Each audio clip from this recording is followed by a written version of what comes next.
What it do, Sober Soldier, salute. This is Stick from Dead Prayers with my partner, M1. And you are in tune to gotkushTV. There was empires in Africa called Kush, Timbuktu, where every race came to get booked. My success to you, even if you wish me the opposite. Sooner or later, we'll all see who the prophet is.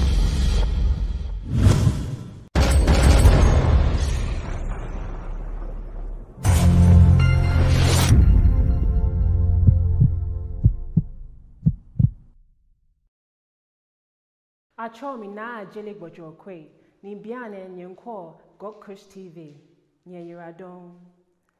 My name is Na Jele Gbojo Kwe, and right now you're watching gotkushTV. Thank you.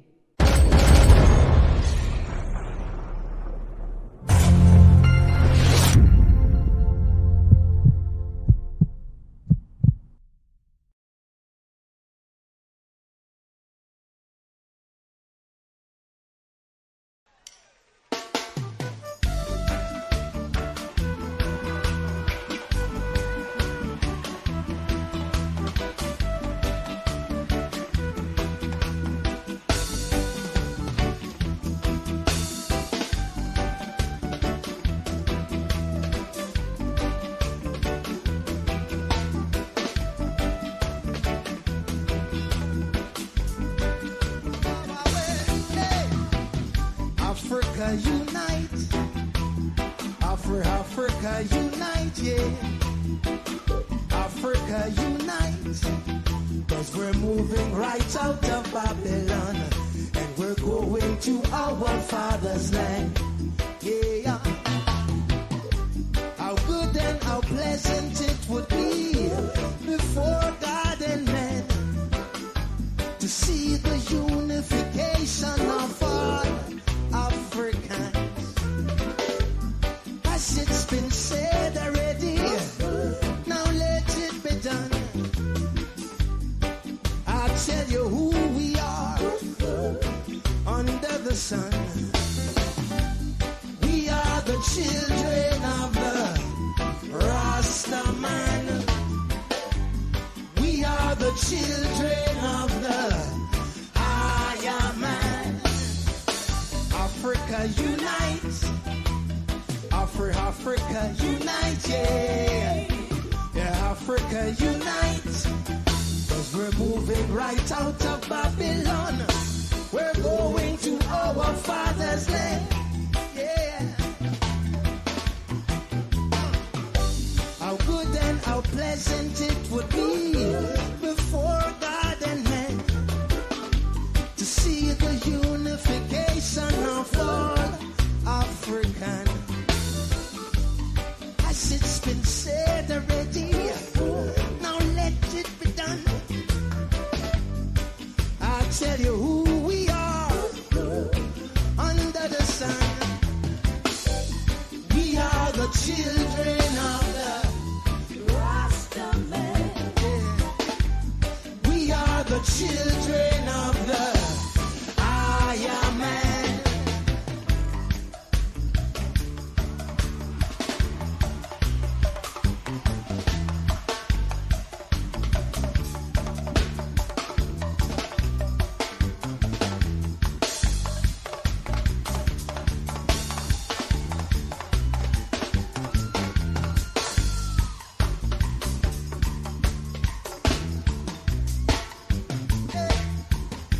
How good and how pleasant it would be before God and man to see the unification of all Africans.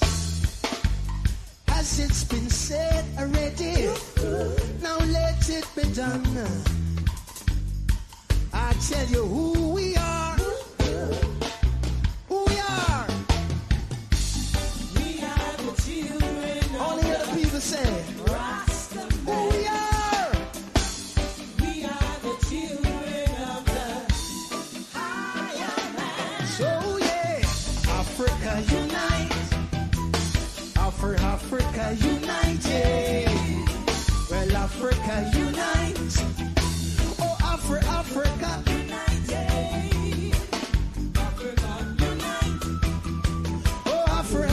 Africa. Hey, Africa unite. Yes, Africa.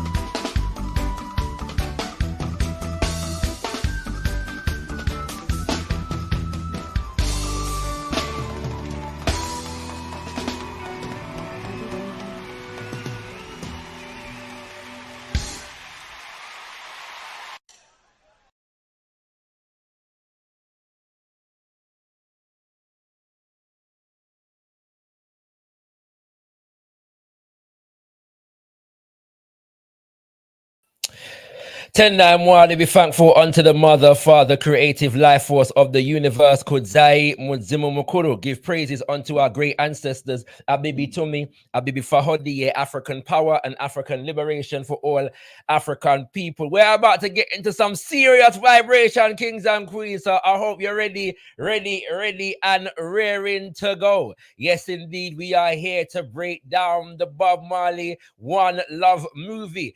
All we ask you to do as you come through is please hit the like button and share the link. Share the link far and wide. Make the people them know say Shakara is live and direct on gotkushTV right about now. Soon to be joined by Sister Ankhobia, the one and only. And this kind of a review and analysis, you're not gonna get anywhere else, family. So trust me, you're not gonna want to miss this. And you're going to make everybody else where you know, see that one here. So please, once again, please like up the video as you come through. Raise the vibration of this particular conversation in the algorithm, and also hit the like button. And also share the link far and wide. If you are not subscribed to gotkushTV, subscribe to gotkushTV, and do feel free to lick up the Patreon in the description to the video if you are so moved to support gotkushTV on a one-off or a monthly basis. We give thanks for all contributions in advance, brothers and sisters. I want to acknowledge the fact that this is the 21st of February, which is the anniversary of the assassination of the one and only most eminent prophet, Omowale Malcolm X. And so we've had some programming already today on Omowale Malcolm X, his life and his legacy. And so we encourage you to check out those shows upon concluding this particular show. Trust me, the edification is real, yeah? But we honor the life and legacy of Omowale Malcolm X. We honor his wife, Mama Betty Shabazz. We honor their entire family, brothers and sisters, their daughters, their grandchildren, and for the sacrifice that they have all made to the upward development, betterment, and liberation of African people. We must acknowledge that on a day such as this, brothers and sisters. Without further ado, I want to bring to you our special guest for this evening's proceedings. And when I was looking for somebody, to be able to flesh this out, even before I saw the film, yeah, somebody who I felt would have the necessary depth and love for the subject matter. The first person who came to mind was this particular sister, and graciously and gratifyingly, she was available for the task. She willingly accepted. And so let me bring to you, brothers and sisters, the one and only Sister Ankhobia. Greetings, beloved. Greetings, family. Thank you for a beautiful introduction. No, Beautiful opening. Love the way you remembered our two beautiful ancestors, Omowale Malcolm X and Mama Betty Shabazz. Beautiful. Thanks. Yes, indeed. Giving thanks, Sister Ankhobia. Beautiful people deserve beautiful introductions. So, you know what I'm saying? I do you no favors. At the same time, I want to make the people them know that Sister Ankhobia, humble as you see her, is a seriously talented producer, particularly in the radio and audio format. And she has many, many talents in that regard. In fact, one of the things that I want you to check out almost like this immediately. Once you're done, go find out on the YouTube and check out the series that she has produced of people presenting the readings, the words, the speeches of the most honorable Marcus Mosiah Garvey. It is some of the best programming. Yeah, I'm not exaggerating. some of the best programming that I've ever had the pleasure of being able to take in as far as the legacy and the life of Papa Marcus Messiah Garvey is concerned. And so you can check that out. It's on YouTube as well. Is it YouTube exclusively, sis?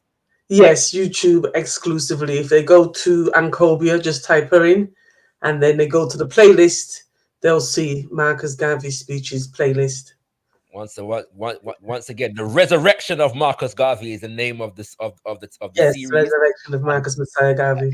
It's powerful. Again, I've not seen. This is some of the best programming that I've witnessed. Yeah, on the life and legacy of Marcus Messiah Garvey. So I'm just putting that out there, sister Ankhobia, because I want people to know so you have style and you have talent. You know what I'm saying? Much appreciated. We look forward to collaborating with you at some point on something. It goes both ways. It goes both ways in terms of the talent. 100%. Exactly. That's what I'm saying. We look forward to you collaborating with us at some point. We have to. gotkushTV, you know what I'm saying? It's a must. 100%. It's a must. 100%. All right, kings and queens, you can use the chat feature, yeah? So please, at gotkushTV, if you would like your comment or question read out, please at gotkushTV. I'm going to make sure that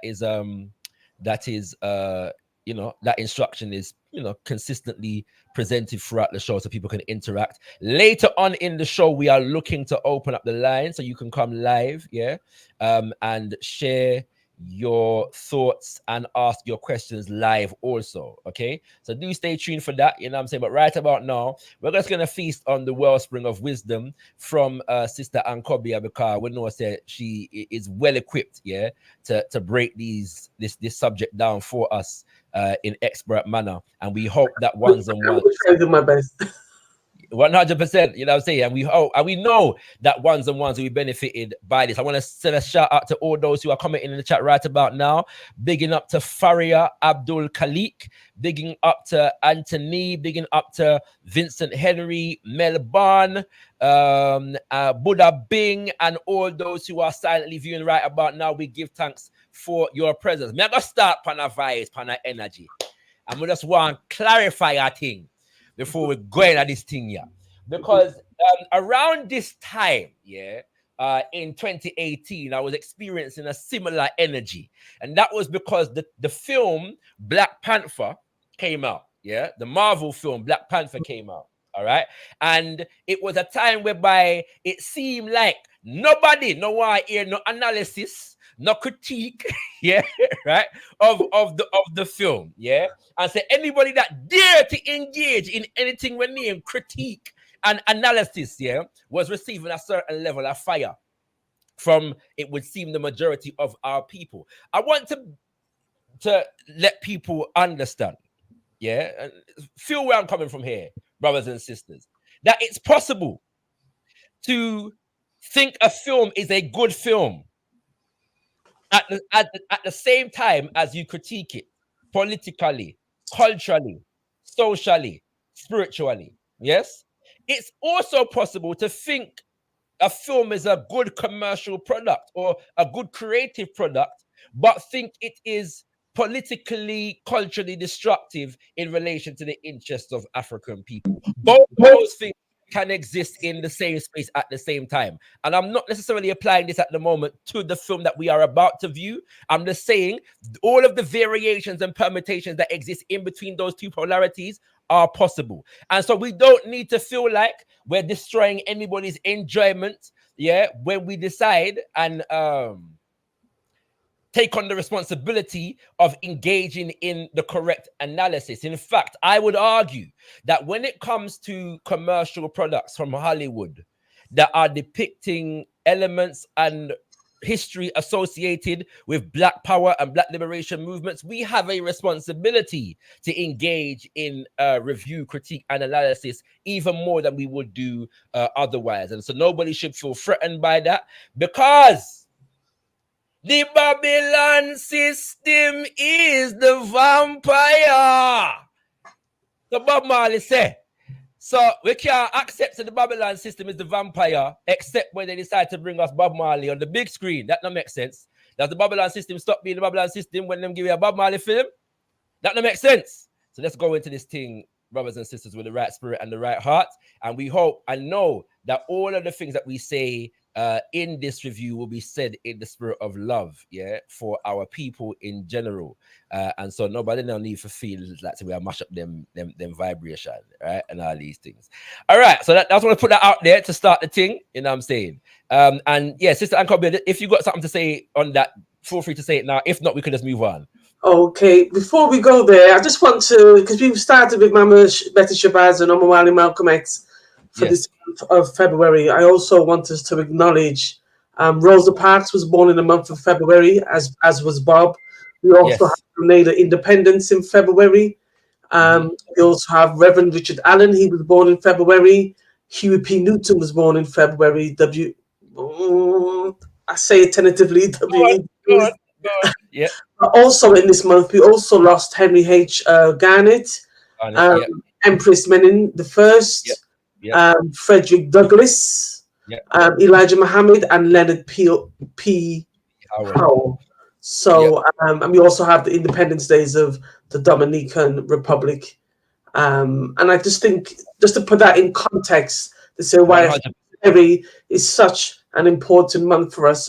Going back just to add to your list, Amos Wilson was also born in this month, on the 23rd of February. And it's also interesting to point out that Leonard Percival Howard, the first Rasta, died in the same year that Bob Marley died in 1981. Yeah. Okay. Yes. Yeah. Just pointing that out. Go ahead. As for critiquing, we have to critique anything that comes our way. Anything that depicts us, anything that is about us, anything that impacts us, especially where young people, I think, are involved. Because oftentimes, as I saw in the cinema when I went to see the Bob Marley, you see young people running out, jubilant, excited, and there's no one there to sort of share any history with them, to provide them with any sort of context. And the same, I guess, could be said for some of the older heads who will go into the cinema. Again, don't know our history, don't know the wider Pan-African context, they've never had a Pan-African education or any groundation in Rastafarianism, so they just take it as given that Hollywood has presented them, us, or one of our heroes in a wonderful light, and wow, brilliant, great job done. And that is why we need stations like gotkushTV and brothers like Shakara to come forward and say, hold on, let's just think about what's going on here. There's nothing wrong with that. There's nothing wrong with that. We have to critique everything that comes our way.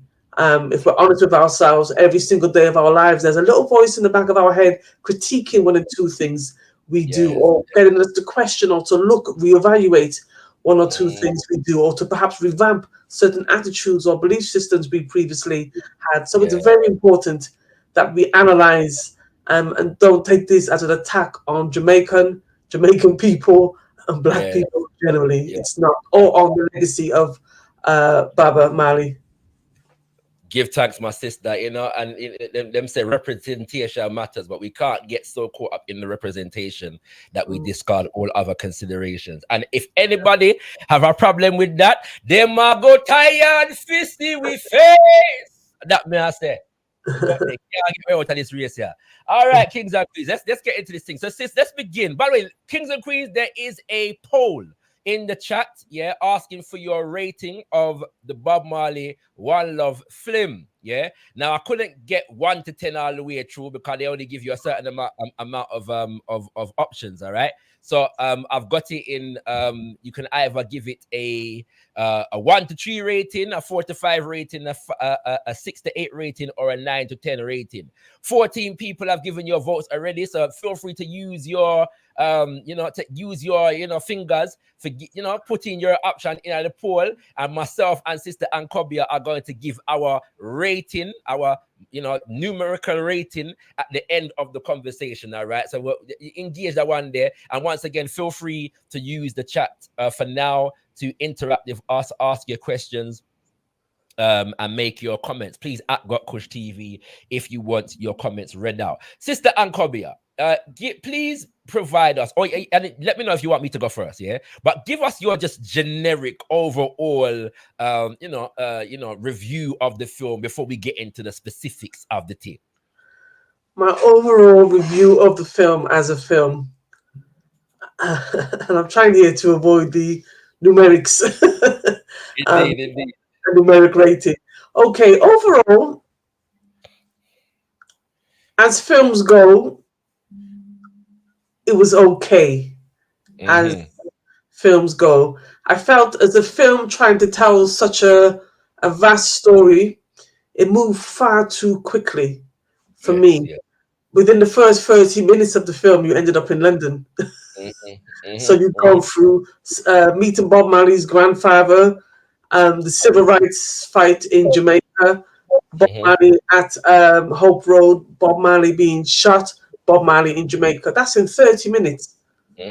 So the pace at which the film moved for me was far too quick to do the overall story any real justice.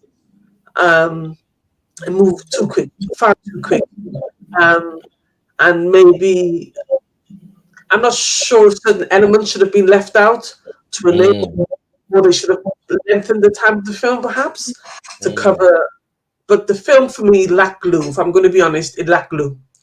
There was no glue, context behind it, you know. And I heard that from quite a few people at the end of the film, because I can't help but asking people questions. So a lot of people, they loved it, but some people were like, they didn't get it. They absolutely didn't get it. They didn't get the context. It's like, what was going on? And at some points of the film, I remember just sitting there and just feeling a bit bored. Like, okay, let's just get on with it. Let's just move it on. I don't think it's because I know the story. I think it's because of it was so choppy. It was so choppy. And then there were things they did that absolutely drove me crazy. So I don't know if you want me to go into them yet, or if you want to sort of. Not yet. Let's get into a generic thing, and then we'll get into the specifics. The aesthetics were fine. The aesthetics, very appealing aesthetics. But overall, as a film, as far as storytelling goes, for me, it covered too broad an area far too quickly. But the aesthetics, that good feel, that feeling good, that was there. That was definitely there. Yeah. Yes. All right, family. Let me just say this. I forgot to say this before, but let me say from now. Spoiler alert. Yeah. If you haven't seen the film and you don't want to spoil it for you, lock off right here now. Yeah. This is a spoiler review. I want to just know that. Yeah, from early out. All right. Spoiler alert. Oh, okay. Now let me give my generic perspective. Now, me personally, Sister Ankhobia, I'm very used to when these films come out, like Black Panther, Judas and the Black Messiah, them kind of films there, where they depict some kind of element of our history. I'm used to saying, you know what, this film was very well made, The storytelling was excellent. It was well acted, but it's politically just all over the place. We have to just attack the politics of this film, I'm very used to doing that, And I expected to be doing that with this film. I expected to go and see a film that was excellently well acted, excellently well produced, excellently well directed, excellently well written. But we know how them deal with Baba already. We know how them commercialize the Rastafari movement. I'm expecting to just have to critique that element whilst accepting that it was a very good film. Yeah. The one thing that I expected that I got from this was good acting. I felt the film was acting very well. I felt that Kingsley Ben Adair did a very good job. I felt that Lashana Lynch did a very good job. I felt that the brethren Sheldon, who played Neville Garrick, Bob Marley's the band, and knowing that family man who recently passed away, Neville Garrick actually recently passed away as well in a couple months ago. Family man Junior Mervyn were played by their actual children. I thought that was nice. I thought that, you know, the dynamics, generally speaking, around the band and the acting was very, very good. Yeah. But I don't think the film did justice to the quality of the acting. I don't think the narrative, yes, within the film was substantive enough to do justice to the amount of depth that the lead actors and the supporting actors put into their roles. Yeah. I don't know. I'm not sure what the story was, what the narrative, yeah, throughout the film was. And so from that perspective, it didn't meet the what I expected in terms of just having a quality film, right? You know, normally this thing, that's the position that I'm in, critiquing from a Pan-African perspective, yeah. And one of the things that kind of alerted me to the fact that that might be the case from early, before I even watched the film, was learning the runtime of the actual film itself. Yeah, I heard that the film was 1 hour and 47 minutes. I mean, I wonder, oh, you're gonna tell the story about Marley in 1 hour and 47 minutes. Yeah. And you realize that, okay, they're focusing on a couple years in time, but the years that they're focusing, there's a lot of story that could be told in those couple years. And so, I wonder if I was me, one, you know, upon my miserable Pan-African energy, I complain about things before me even see the film. So I thought, let me actually check, yeah, if I'm just being skeptical for no reason.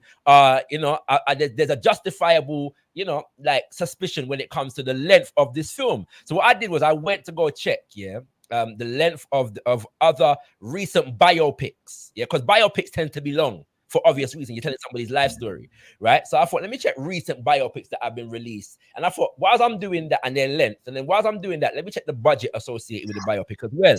Yeah.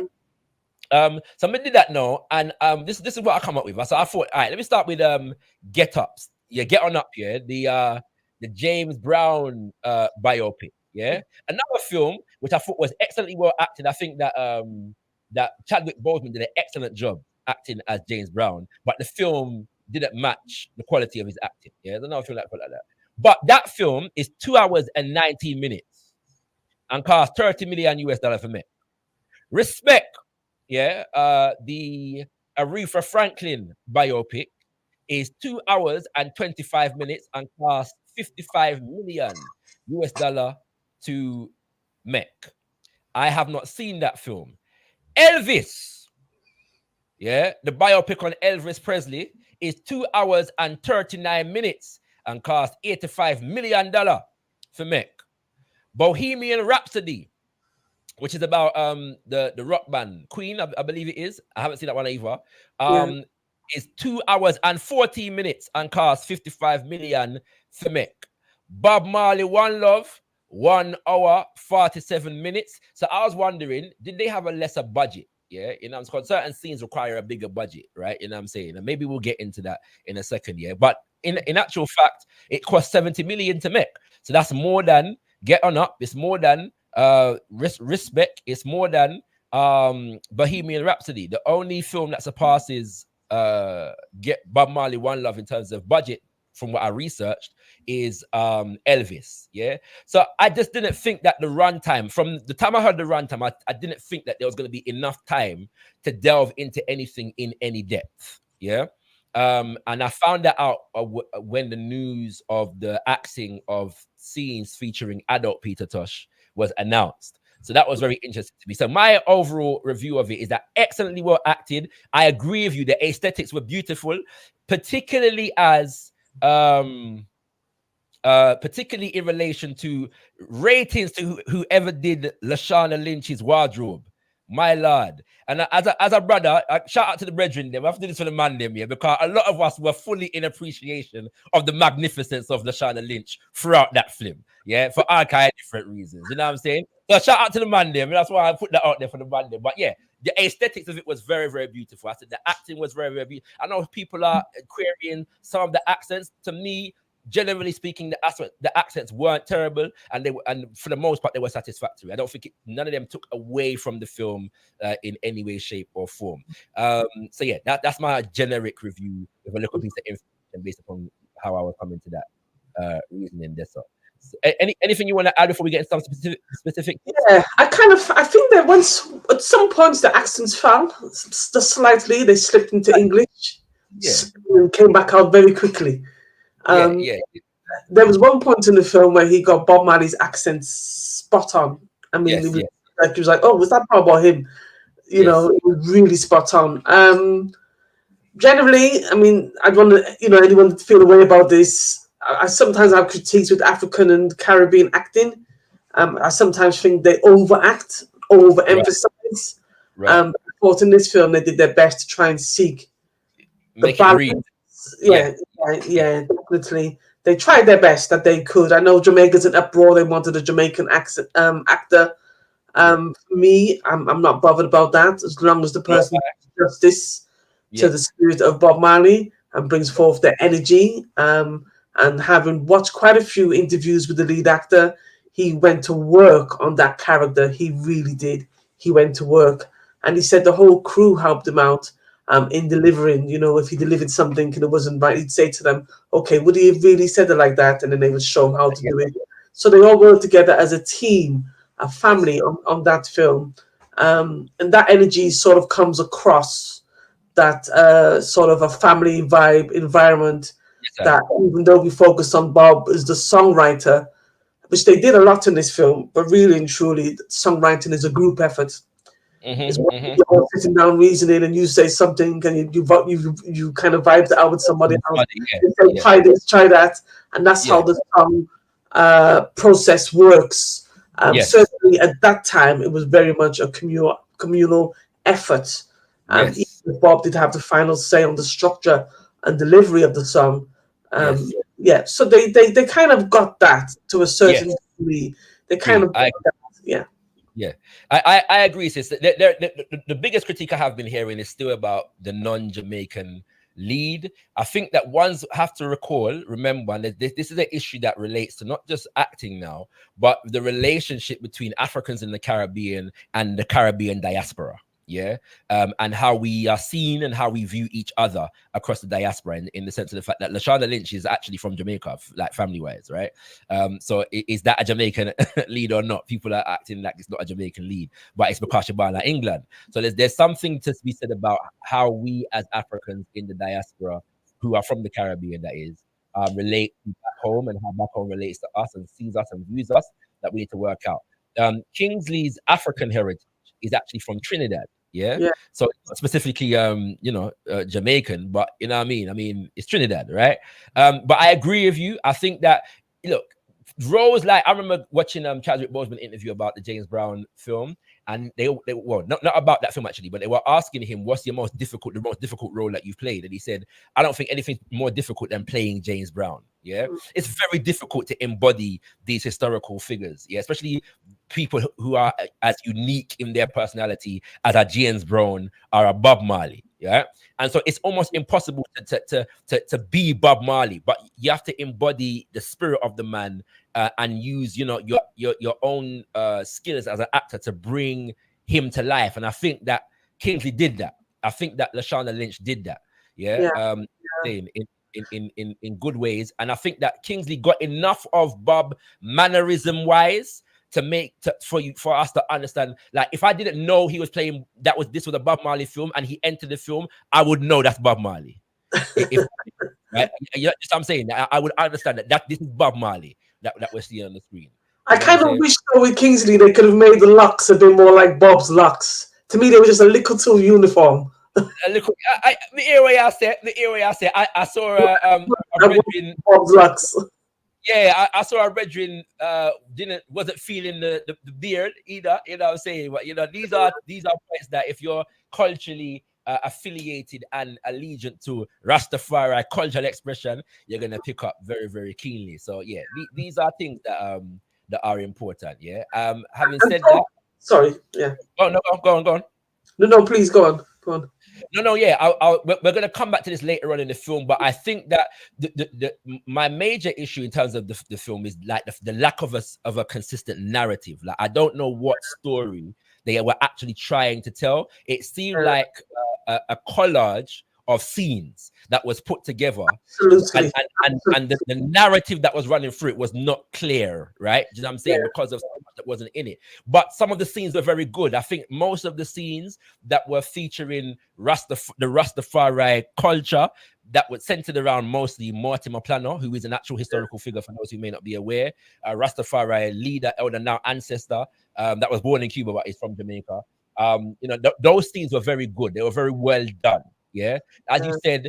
I mean, I found a lot of the music scenes underwhelming, to be honest, but partly underwhelming because they kind of built up an energy that I don't think paid off in the end. But I agree. Absolutely, absolutely didn't. Yeah, right. Absolutely. But they did, like you were saying, they did depict the communal energy within the writing process and the music making process. Yeah, and go on. I tell you when I really felt the music in the film. When Bob ended up in England at the punk rock party. I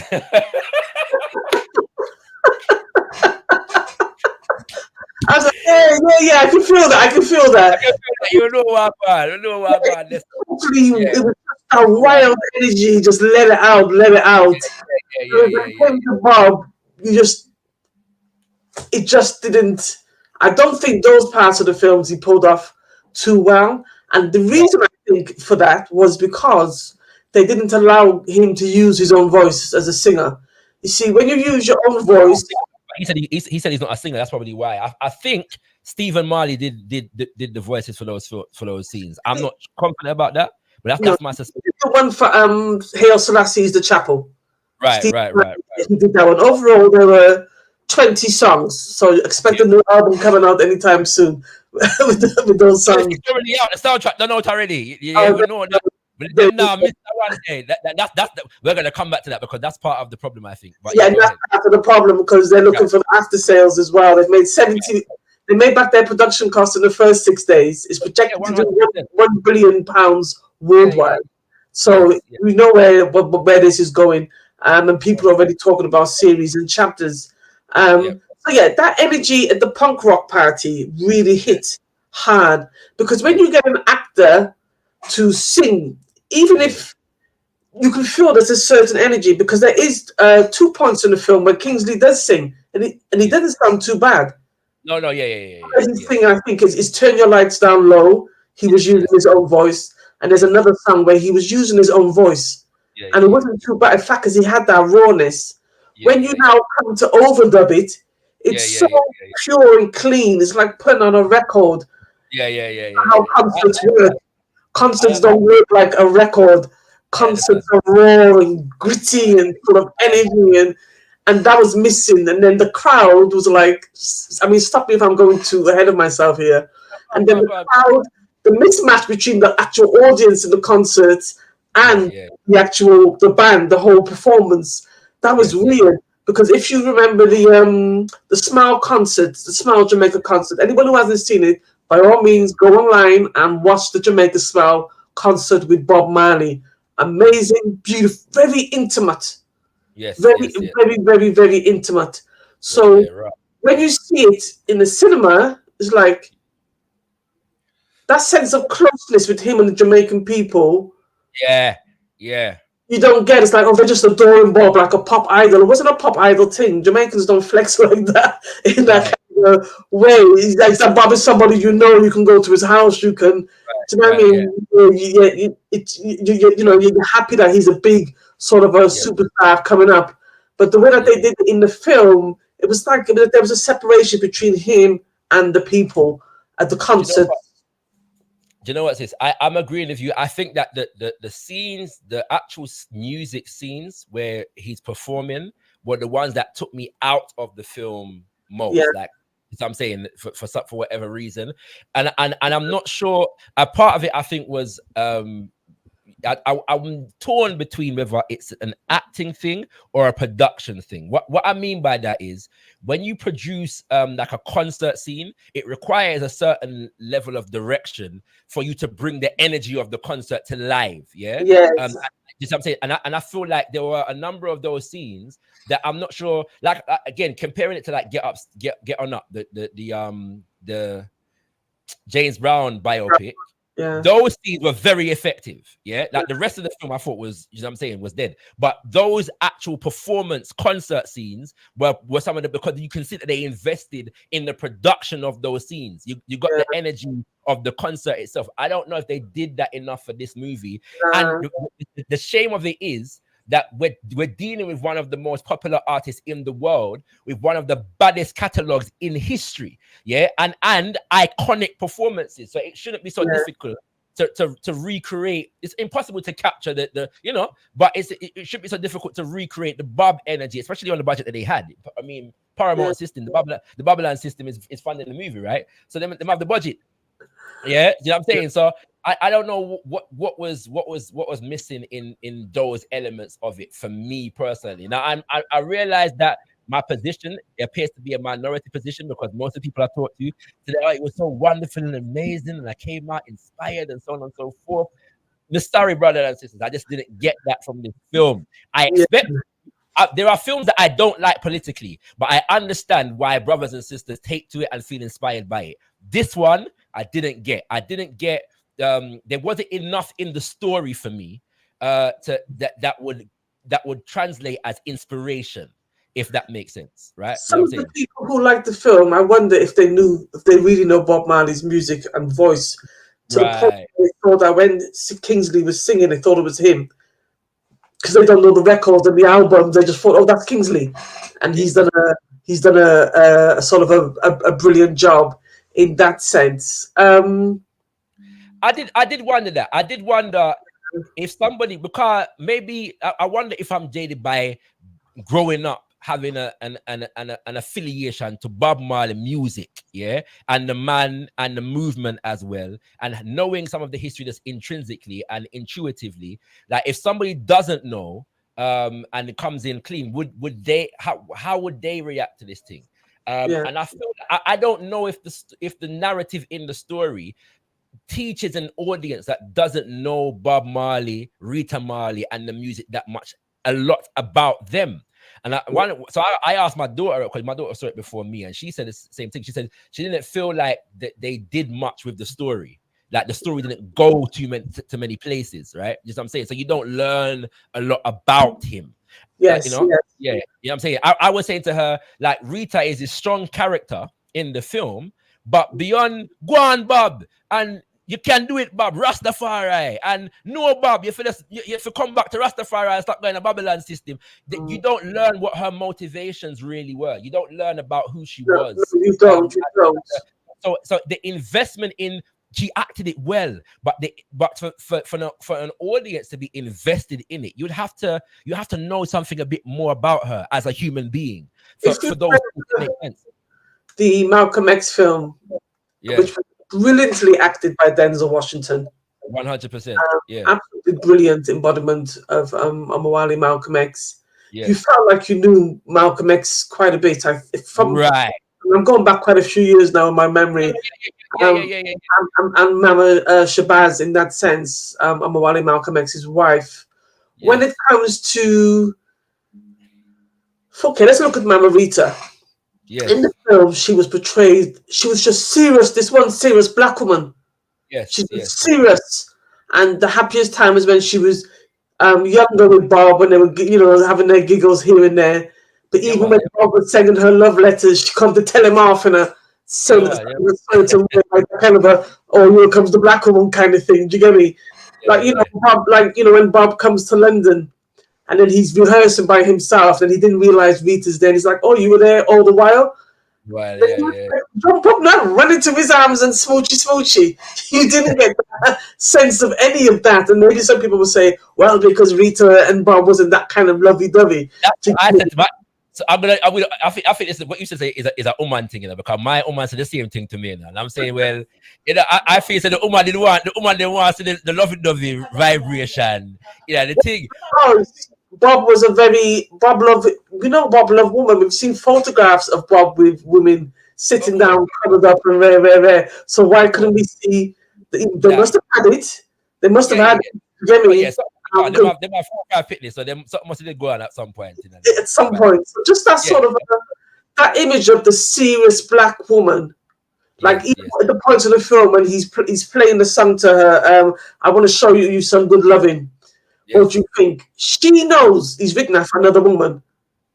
But they never put that. So this is an interesting point because that's what's they never put that in the film.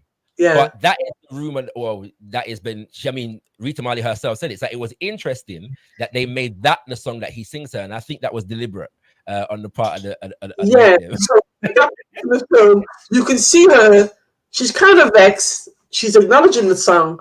Oh yes, Yes, but I love when you do your love songs. Don't let them take that part away from you, like a yes, mother yes, figure. Do you get me? But really, the audience who's watching him, they just think the man's singing such a beautiful song to her. Look at her with a push-up black face. right. So you want to Not get the the yeah, story, the backdrop is she's vexed because he's just written the song for another woman. yeah. No, point taken, point In taken. Miami, recovering with a gunshot in her head, tending Yes, yes, to several children at Bob's yes, mum's house. And she comes all the way to London, comes yes. into the room, and Bob's singing the song he's just written for one of his mistresses. Yes. All right. Sister Ankhobia, come we go into the thing, some specifics now. Okay, all right. So Kingdom, we're gonna go through the thing. Yeah, we probably won't get touch on everything, or we'll touch on as much as we can. And what we are definitely going to do, because one of the things that I think that I have heard is partly what I just said a minute ago in terms of people having context for the film, and context for certain features and certain events, historically, culturally in the film. And so we're going to try to provide that as much as possible. And that is why this is called a review and analysis. Yeah. So when I just review the film, it's important for us through a platform such as this to provide context, yes, for our community. And so that's one of the reasons why we asked Sister Ankhobia to come, because we know that she well research. Yeah, you know what I'm saying? And we're gonna get into this little piece more. So where you want to begin, sis? Where you want to begin? The beginning, when grandfather Obadiah comes in. For those of you who don't know, Bob Marley's grandfather was the most influential man in his life from day dot. From the time he was in his mother's womb, Obadiah was there orchestrating events in the background, telling Bob Marley's father, "You come breed up my daughter, you've disrespected the family, you're going to have to marry her and put some honor to her name." He was a healer in the village. He was a man who could see. So when the scene opens with him saying, "All right, my son, take good care," where he's saying goodbye to his daughter, Mama Stella, and his grandson, that's it. He comes and goes in a flash. And I think this is what parts of the narrative that's missing from the film, that groundation, even though they're trying to tell you this 2-year period, 3-year period of Bob's life. Yes. You took the time to go back to the beginning. You might as well explain something about who this man is that is saying goodbye. Yeah. Even though throughout the film you've got Bob sort of looking for this fatherly figure, which he finally finds in the persona of Haile Selassie. Right? The fact is, he had a fatherly figure in his grandfather. And his wife's husband at one point as well, if I'm not mistaken. Doesn't Mama Stella married? Bunny Wailer's father. Yeah. Even though there was some contention with them, because the word is that he did, Bunny Wailer's father, who was married to Bob Marley's mother, and if you don't know, Bob Marley and Bunny Wailer share a sister. The word is that, I think I read it in Stephen Davis or Timothy White's book, that he used to put hands on Mama Stella. Right, understood. So Bob had issue with him, and sort of like when he gets older, he would deal with him. What he did for the mum. I've never heard that verified anywhere else, so I'm just saying it as something I've read in the book. I've never heard any of the family members utter that there was any form of domestic violence. So for me, that's where we missed the first opportunity of Bob growing up in St. Hans, my father's parish, by the way, big up St. Hans people, and that's sort of being introduced to the earth, the gardening, the farming, the family stories. Remember what Bob said when he was growing up, even though they tried to say that Bob was, sort of discriminated against, Bob always says that, people used to greet him, "Good morning, Mr. Nestor. Good morning, son Nestor. Good morning, Uncle Nestor." He was well respected and loved in his community. And I think that foundation would have been lovely to have seen that. 100% sis. And I feel like let me know if I'm going too far here in this one, but I think that you can't put the influence of grandpapa in there and tell the same story. They've centralized the narrative of Bob Marley so much around the absence of the sperm donor. Yeah. What I'm saying is in father.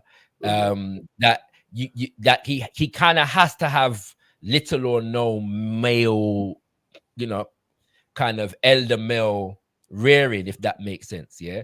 And this is one problem that is not just limited to this film, in my humble opinion, because as you said that Mama Sidela features in that scene also. Yes. Yeah. But if you wouldn't know who she is. Yeah. This is the woman that raised Bob Marley, and when in almost every 16-year-old. Say again? As a 16-year-old, she raised 16-year-old from a 16-year-old, right? And in almost any documentary, this woman died as an elder. Yes, and in almost any documentary about her, any film, there is very little about her in it. Yeah. Most of her contributions to the narrative of Bob Marley is talking about the sperm donor. Yeah. Yeah. And so in a film like this, the funny thing is for me, I came away like, but say the sperm donor has more of a presence in the film than his mother. Like his presence in the film is stronger than her presence in the film. Yes. If that makes sense. There are more scenes that allude to him, yeah, than allude to her. Yeah. Did you see what I'm saying? And I'm go on, sis. Sorry, go on. No, yeah, I'm just agreeing with you, yeah. Yeah, so that's always a problem for me in terms of the narrative of Bob Marley's life. The lack of proper regard that Mama Sidela Booker gets. And I'll tell you this, I said this a couple of weeks ago, yeah. When I went to Jamaica in 1997, I was 12 years old, yeah. And we got at the Bob Marley Museum, and we were, we look around and we see a picture of this white boy here. And my father was looking around and him said, hold on, but there's no picture of his mother in this museum. Yeah. To the point, and he was vexed to the point where he had to go and speak to the people, them just do them job, But he had to go and speak to them and say, listen, I walk around here, I not see one picture of Bob Marley mother, the woman that raised him. This man, he never know this man, yeah. He had very little to do with his life, but there's a big picture of him, yeah, the something, yeah. And no picture of his mother. That can't right. Yeah, most certainly. And even in the film, when they show you the father, the way that they do it, it's incorrect. Because Bob, the mum was going to America, so she went down to Kingston. She went to the father. She went to the house, and his wife came. His white wife came and opened the door, and she's like, "Who are you?" And it's like, "This is, this is his son." And she's like, "Oh, okay."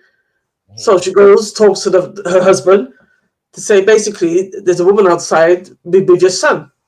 Which would have been a shock to any woman to open the door and see a woman, especially in those times of colonialization. A white woman open the door and here's a black woman coming to say to you, "Yeah, I've just come to see Actually, it may not have been as much as we think, but coming to think about it. But go ahead. and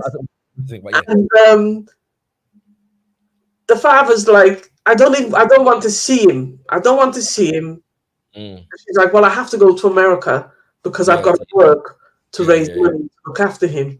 We don't have any other income coming in. Yes. So please, can you help me out? So in my recollection, he takes Bob. Yeah. Well, he goes away. Yeah. He tells him to go away. Bob turns to his mother and says, "Don't worry, Mom.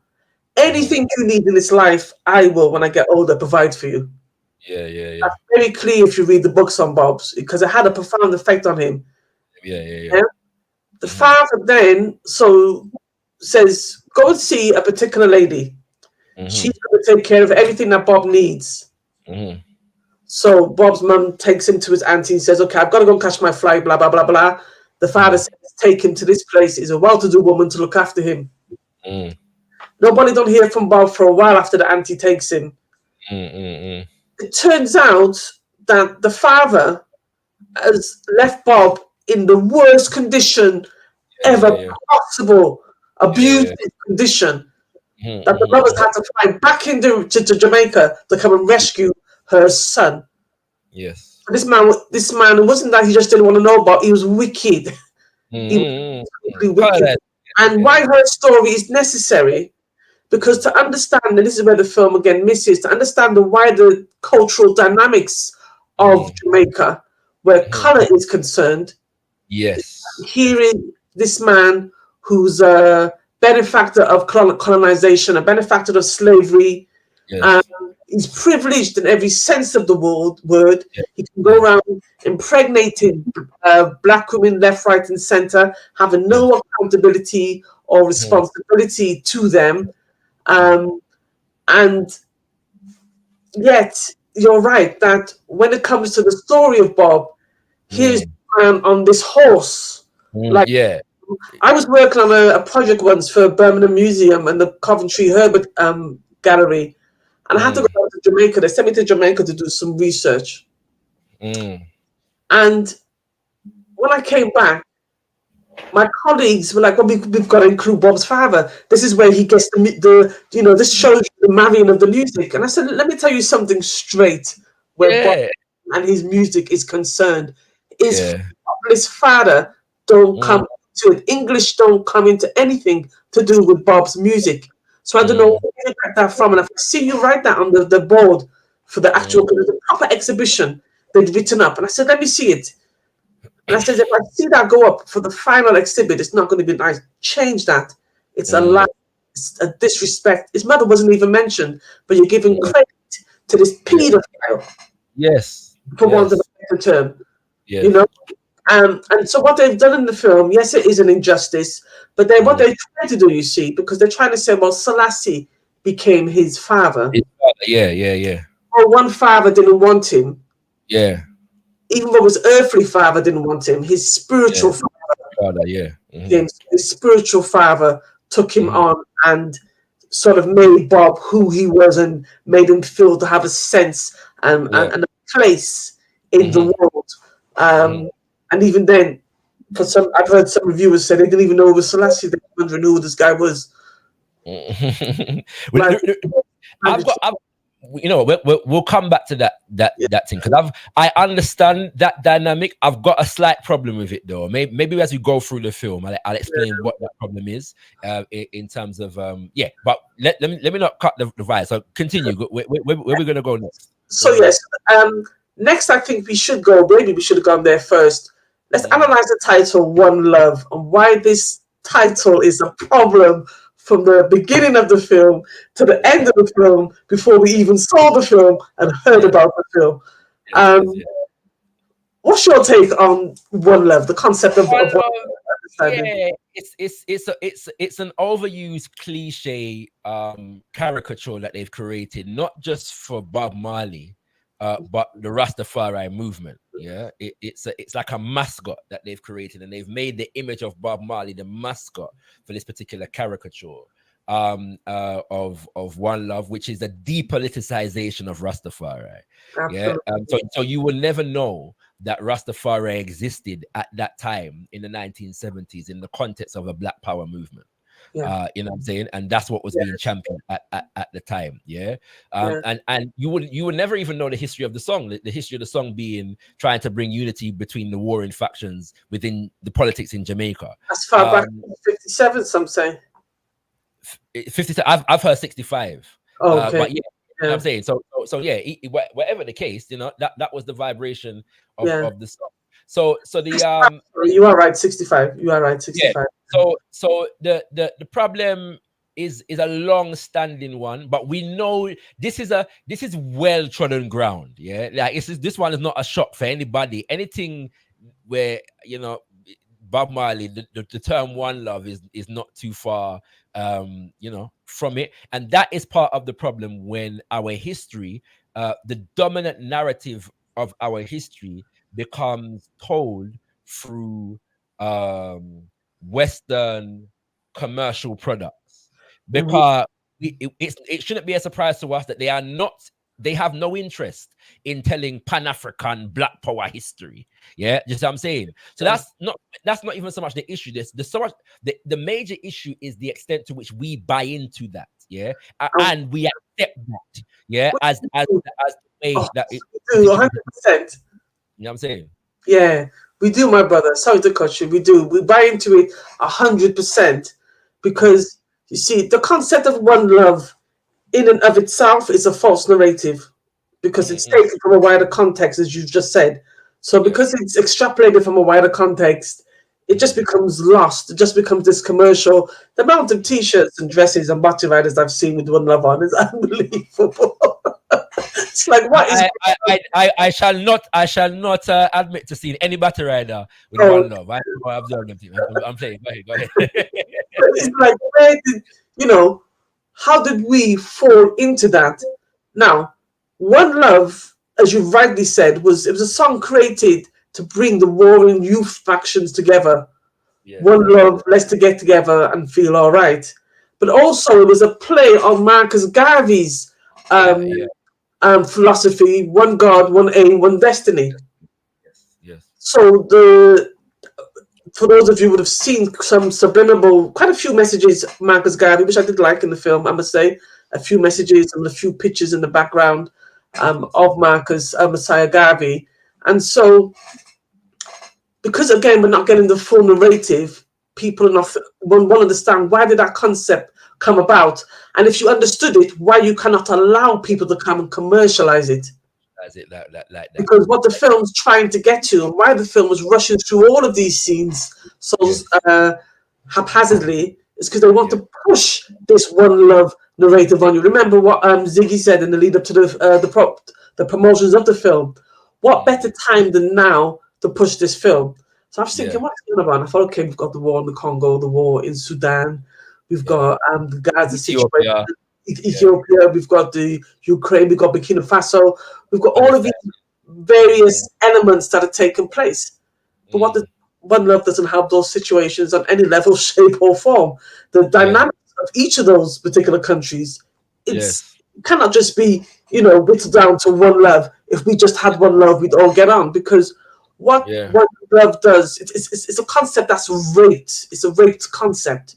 For example, let's look at the term Ubuntu, which is the South African equivalent in a way of one love.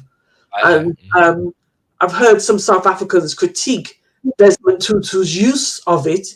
100%. What it does, it says, you can beat me, you can rape me, you can abuse me, you can do what you want, it's one love. No, one love is something that has to be reciprocated. Like a relationship. You just don't give your man all the loving and the loving just don't come back. You go 180 degrees, then the other next 180 degrees is not there to come back to meet you in the middle. So you've got 360 degrees of loving. No, it's just one way. For us, it's the one way all the time. Looking for people to tell our story. Happy to be so-called validated in this perverse sense. Happy for people to just use slogans, rip them right out of your history and your story. And you will write that. You don't challenge them to say no, you're not using one love. Go and find something else. Call it Marley. But the concept of one love is a Rastafarian ideology. That goes beyond one love, and because of that one love thing, I grew up with that one love song. I'm showing my age now. I grew up. I remember when the video came out. You see, and so what you have is all of these so-called Rastafarians running around with all these English girls because it's all one love is one love is one love. Renta dread. People come to you on the street. It's one love is Irie. And it's like, well, no, it's not actually. No, it's not. So the film is trying to get us to this one love, which I don't think it does. It doesn't even do that because here you are, a man who cheats on his wife. Gave his manager a hell of a beating down in the film.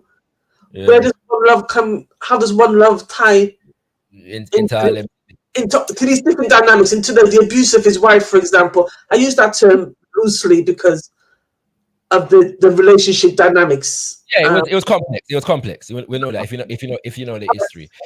Yes, it's the thing is, I think, yeah.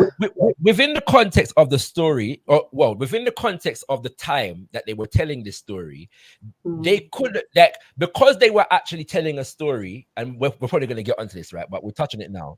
They were telling a story that was centered around the political violence in Jamaica. It would have been very easy for them to have a crescendo in the film that would have encapsulated that, even from the watered down perspective, and them never do it. Do you know what I'm saying? So that's from a production point of view. Yes, yeah. It could have been added there. As far as Rastafari and Bob is concerned, and it's remember, this is the same man say we need a revolution. Yep. Get me, to make a solution, you know. Yeah, and I feel like Bob in the church, because the preacher man's praying. All right. You know what I'm saying? So yeah, we know the thing going, you know what I'm saying? But yeah, and another great wailer though once said, I don't want no peace. I need equal rights and justice. We don't want one love before the equal rights and justice, you know. He said it. I'm not talking about equality. I'm talking about my freedom and liberty. That's right. So he's not come for no equality. He had no interest in, don't tell me about equality. It's in a song. I'm not talking about equality. I'm talking about my freedom and liberty. Yeah. I think it's the Wine Press Babylon System song. You know what you just done though, and I'm going to emphasize this point right now. You have just exemplified why it is entirely important for us to engage in analysis such as this. Because me sure say 98% of the viewing audience never know the context we laid down a while ago about One Love, and just even the song itself and what it originally where it was originally coming from, and the fact that it was actually a play on the Garveyite vibration. Yeah, I'm sure say most people never know that. Yeah, and it was taken from Curtis. Elements of it was taken from Curtis Mayfield and the Impressions as well. Yeah. In the final analysis. So looking at some technicals around here. That's okay. Yeah, but yeah, go ahead. Wait, where you want to go next with the thing? Okay, so we've looked at the One Love. We've looked at some of the difficulty that the concerts sort of that kind of difficulty of getting the energy across of the concert at the time, the Smile Jamaica concert. We didn't get much of the One Love concert. I thought that was going to be a sort of a real crescendo at the end of the film, but that baffed me. I didn't understand. Sorry, that confused me. That seemed like a shot in the foot. Yeah, so that was sort of a bit of that was weird. The other scene that really kind of got me, people are going to think, Ankhobia, I'm never going to the cinema with you. But don't worry, sister. Them don't desert me already, you know. Me go to the cinema by myself regular because them thing there, you know what I mean? So I just want to think good, you know. So we get to meet Cox and Dodd. Yeah. Godfather Studio One, legend where Jamaican music is concerned. We meet Joe Higgs, another Jamaican musical legend, icon, the man who helped to shape the Wailers sound, along with Lee Scratch Perry and Cox and Dodd. Yeah. Now, we know that Bob spent some time living with Cox and Dodd. But the first introduction we get in the film to Cox and Dodd is this sort of a violent type man, which was the first time I thought I've never heard of Cox and Dodd being a violent man in the way he was portrayed in the film. But in any case, we come into the studio. This would have been the most brilliant time, if not slightly before, to introduce the two brothers who were with Bob through thick and thin. Yeah. Peter Tosh and Buddy Wailer. You cannot tell the story of Bob Marley without telling the story of Buddy Wailer, who was his brother. Yeah, they lived together because their parents were married to each other. They had a sister and everything. And then Peter Tosh, the man who taught Bob Marley how to play the guitar. It was like, so that was weird. And then, but I come back to that to continue on the thread of Peter Tosh and Bunny. We get to the scene where Bob and Rita are just having an argument. Yeah. And she says, because they've been in Europe and she's seen all this glitz and glam. And then she said, "Oh, now I understand why Bunny and Peter left." Left, yeah. And Bob says they left because they didn't want to do the work. Works, yeah. That was a terrible scene. How No, is that was a terrible line in an otherwise powerful scene. Let's put it that way. Yeah. Go ahead. I was like, I've never read. And I'm thinking, okay, they say Ziggy Marley was the spiritual director for the film. Yeah. They'd have had some historical, not director, sorry, the spiritual consultant. They'd have had some historical consultants. I'd love someone to show me where they got that line from. Anybody who knows the work of Peter Tosh and Bunny Wailer, those men worked as hard as Bob did. 100%. Those guys were grafters. The reason they left was because when they finished one of the concerts, Chris Blackwell or Whitewell had presented them with a bill for 1.5 million. So they were like, "What is this?" He says, "Oh, this is what you owe me." They're like, "Owe you for what? You gave us $4,500 to make the Catch the Fire album. Give us some other money to do some tolls. But how does that come to 1.5 million?" Because Bob didn't want to argue that out. We're like, "Yo, we're out of here. I'm not giving no." This is Babylon system, and you're trying to tell us this man who's coming to scam us. You're now allowing him to take this to come and say we owe him 1.5 million for what? Do you know what 1.5 million was like in those days, people? For someone in the 70s that you owe somebody $1.5 million. Do you know what that would sounded like? Yeah. Seriously. So which meant you ever indebted to these people, which is proven true because the man is not indebted to the Chris Blackwell estate, the EMI estate. They don't even own much of the music of Bob. We will come back to that particular issue. All right, so stick up in there, sir. But on the point that you just raised, and again, a major problem with the film for me. So they had a runtime of 1 hour and 47 minutes. That means that you don't have a lot of time to go into certain things, and so in many ways, it's best if you're not going into certain things, you leave it alone. And I think that's the problem with what you're saying in terms of they feature certain characters, but then when they feature them or mention them, there's no context for them, and so they end up being portrayed in a very negative way. So that's the issue as far as I'm concerned with the two examples that you just gave in terms of Coxon. Sir Coxon. Everybody know Coxon had his issues and his challenges, as far as business is concerned. But he's one of the most legendary figures as far as reggae music is concerned, alongside Lee Perry, who was in the studio with him, alongside Joe Higgs, who took them to the studio. So to see the first time you see him is him waving a gun from somebody after somebody, and tell him not for comfy for no money. Is problematic, especially if you are not going to give any context for who this man is. Leave that alone. You see what I'm saying? Because you don't do somebody as pivotal to the music and to the career of Marley Steer. So you don't do that, right? If you're not going to give him any context, then don't do that. If you're not going to show his genius, don't depict his flaws so graphically. That doesn't make any sense. It actually takes away from the film and the narrative because it doesn't add anything to it apart from some shock value. And I don't think we as a people should be satisfied with that kind of shock value. I think it's just wrong. The same thing now with Peter and Bunny. They are not mentioned in the film at all. If you don't know who named Peter and Bunny, when they must sing Simmer Down in the studio there in front of Lee Scratch and Coxon, you wouldn't know who these people are. If you're gonna, when you mention them now, you mention them in the context of them never did want to do the work. And I think that narrative actually originates with Chris Whitehill, because that was kind of I've heard him say things similar to that over the years in terms of Bob was he was amenable basically to the commercial road that Chris was trying to take them on, whereas Bunny first and then Peter were not. So that narrative, I think that the seed for that narrative germinates around those particular statements.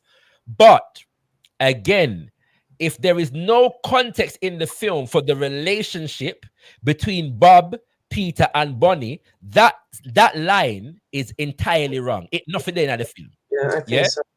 Nothing. And now, if there was context, it might make sense because maybe that's how Bob did feel. But if you could put that feeling of Bob in the context of we've got some background of their relationship, then it makes sense. If we don't have that, don't put it in the film. You know what I'm saying? It's just yeah. But go on, choose this. Yeah, I absolutely agree. That's just you're dealing with.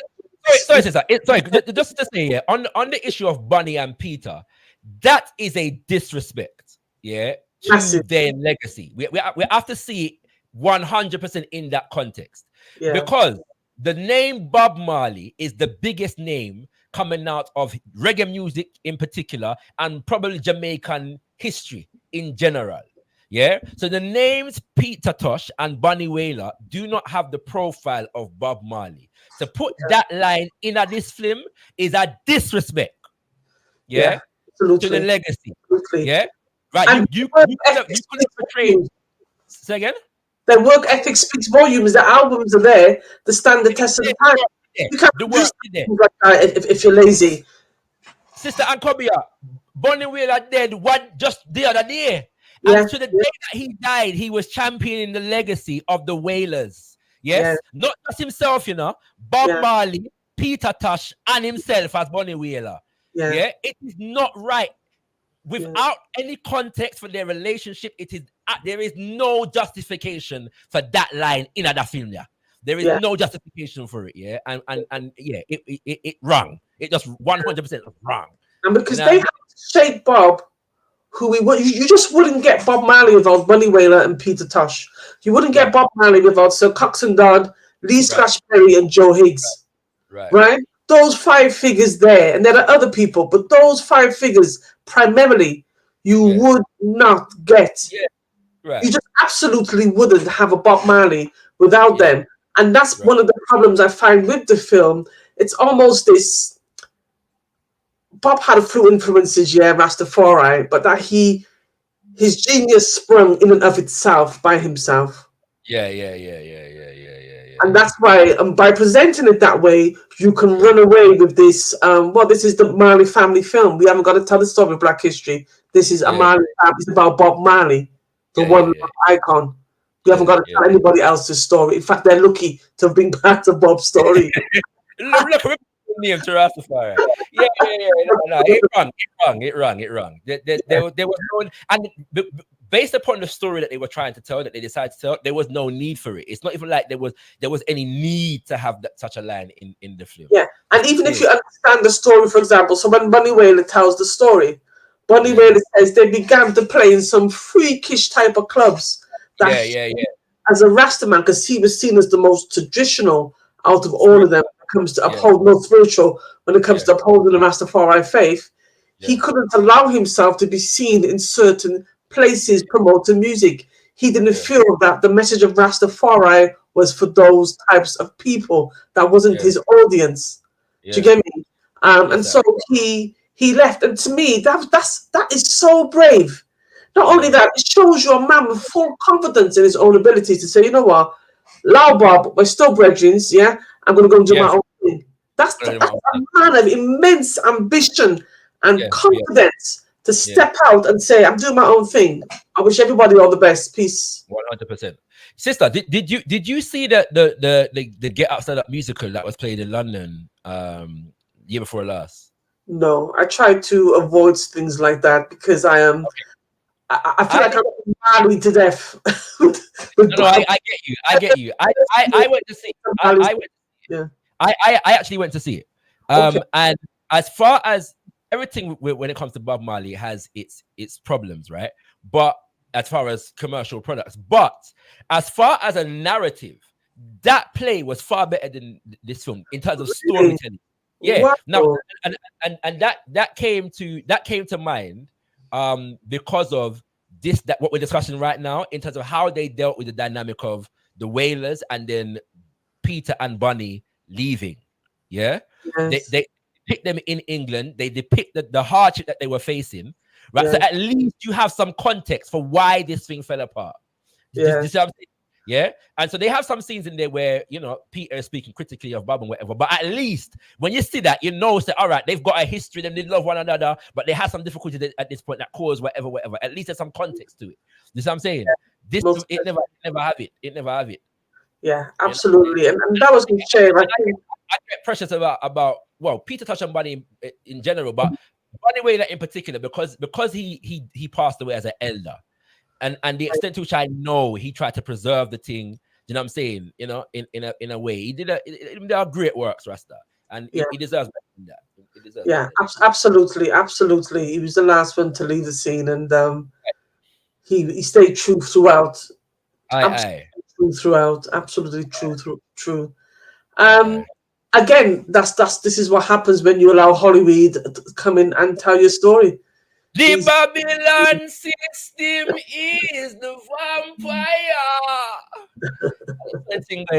Sorry, sister. Go on through. Yeah, that's the problem when other people tell your story, even if they have the say so of the children. I'm not convinced that. I'm not too convinced that at least the upper tier of the family, Ziggy, Sadella, etc., fully have a Pan-African foundation. I know they would argue with me. Stanko, what are you talking about? I don't believe they do. I really don't. I'm not sure they would argue with you, to be honest with you. But remember, they tried to present the Wonder of Africa concert in Ethiopia as a Pan-African event. Do you get me? We could talk about certain things, though. We're not gonna talk about certain things in this review, yeah. Okay. let's leave it and sit it alone. What's it called? I can have a good thing, Sam. I'm just saying that because they produced the film, there's certain things that one may be thinking they're the children of Bob, they grew up in Rastafari, certain things should feed into the film, and I'm saying that is not there. It's not there. Point taken, sister. All right, so I think we've made that point. What's next on your list? What about the relationship between Bob and Rita? Because people, in the sense that people are saying, what are these people running away from? Why have they left out Bob and the various liaisons that he had? In particular, because the film, in the first 30 minutes, we end up in London. Why did we only see a shot, which is literally a shot of Cindy, and she disappears? Even though we know they had a whole scene for that, just like they had a whole scene for Peter Tosh, which we'll get back to that later on, which was cut out. But what's your take on what happened? You know what, that's the one thing in the film where me give thanks for, you know. I didn't see. I did not need to see any more of Cindy Breakspear than I've seen for the entirety of my life. The reason why I say this, right? The reason why I say this is because I think that again, as far as the narrative of Bob Marley's life is concerned, Bob Marley has 11 children for 7 women. Yeah.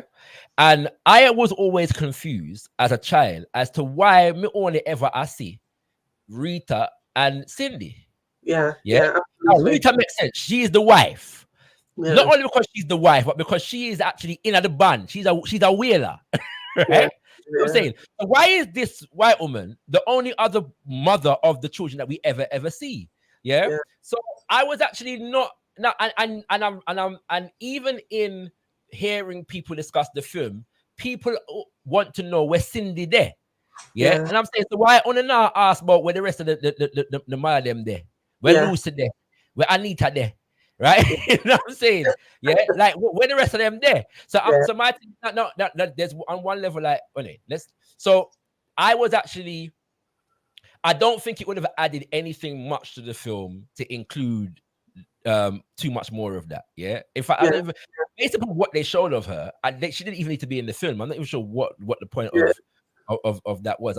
Unless they're trying to do a little troll one here and there, that might have been wasn't she? She was a consultant on the film for herself, right? But this is the point. In anything that has Bob Marley's name on it, there's not a documentary on Bob where she don't feature. Yeah. You this is what I'm saying. So the idea of her prominence in Bob Marley's life, I think, has been overblown and overplayed to a certain degree. And that's my opinion. You know, one can refute that if they want to. But there's definitely a thing whereby, all right, let me should I delve into this? Yeah, man. Blow it up. You're there, right? Yeah, man. Right. Go right into it.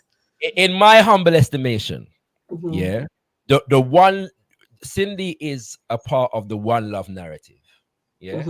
And the commercialization of that One Love narrative. Yeah.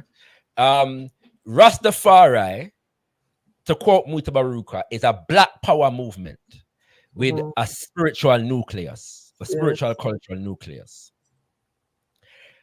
A definitive aspect of Rastafari is the challenging of European ideals of beauty, as has been the case in every black power movement. Yes. Yeah. We have always challenged the imposition and the hypervalorization of whiteness over Africanness, particularly as it relates to the African woman. That's why Marcus Garvey, them back in the day, used to have beauty contests. Yes. Yeah? You know what I'm saying? With them, they're affirming the natural beauty of the black woman. There's a documentary, by the way. Sister Ankhobia wrote a brilliant review of the documentary MARLEY that came out just over a decade ago in 2012. Yeah, can people still read that? Yeah, it's online. You can go onto my YouTube channel. It's there in the community section on the community tab. Check the community tab. Yeah, but it's a powerful review. But in that documentary, where was I going with this? They talk about Hope Road. Yeah. Yes. And the fact that when you go on Hope Road, you know, it everything idle. There was an order. So as a woman, you can't go there wearing no pants. Yeah, and you can't go there wearing no Neville Garrett calls it war paint, you know, no makeup business of a guan. Yeah, and all them thing there. All right. So Rastafari represented the affirmation of the natural beauty of African people in general, and African women in particular, that have been so denigrated and demonized through the process of colonization and enslavement. For the number one Rastaman in the world, yeah, to take up with this Mzungu is in fact a contradiction to the standard that Rastafari upholds. Not only because she's a Mzungu, you know, but because she's a beauty queen Mzungu. In a nation from Jamaica, representing Jamaica, a nation where 90% of the women are African, and that image, yeah, of African beauty has been denigrated and demonized, even in the context of Miss Jamaica and Miss World. If you look upon the Miss World then from 1970 come up, yeah, everybody look light, bright, and near white, if not white. You follow me? So we have to be clear about this. Like I've said before, yeah, Bob and his contradictions. Yeah, we love the legacy of Bob and the music of Bob and so on and so forth. But there are contradictions that we just have to be real about. Yeah, and so the hyper profiling of her is a part of the co-opting and the caricaturing of Rastafari. And we're gone beyond. We're gone beyond Bob the individual now. You know, we're gone in the caricaturing of the Rastafari movement and the depoliticization of it, the de-black power nature of it. You know, into making it this caricature of one love as that we've already gone into. Yes, well said, my brother, well said. And the thing is, well, you see, with Cindy, like you said, she's brought to the forefront because she knocks out a certain aspect of our narrative. The Black Power movement and its ideology has always been under attack. Yes. There's a saying, for every Jesus, there must be a Judas.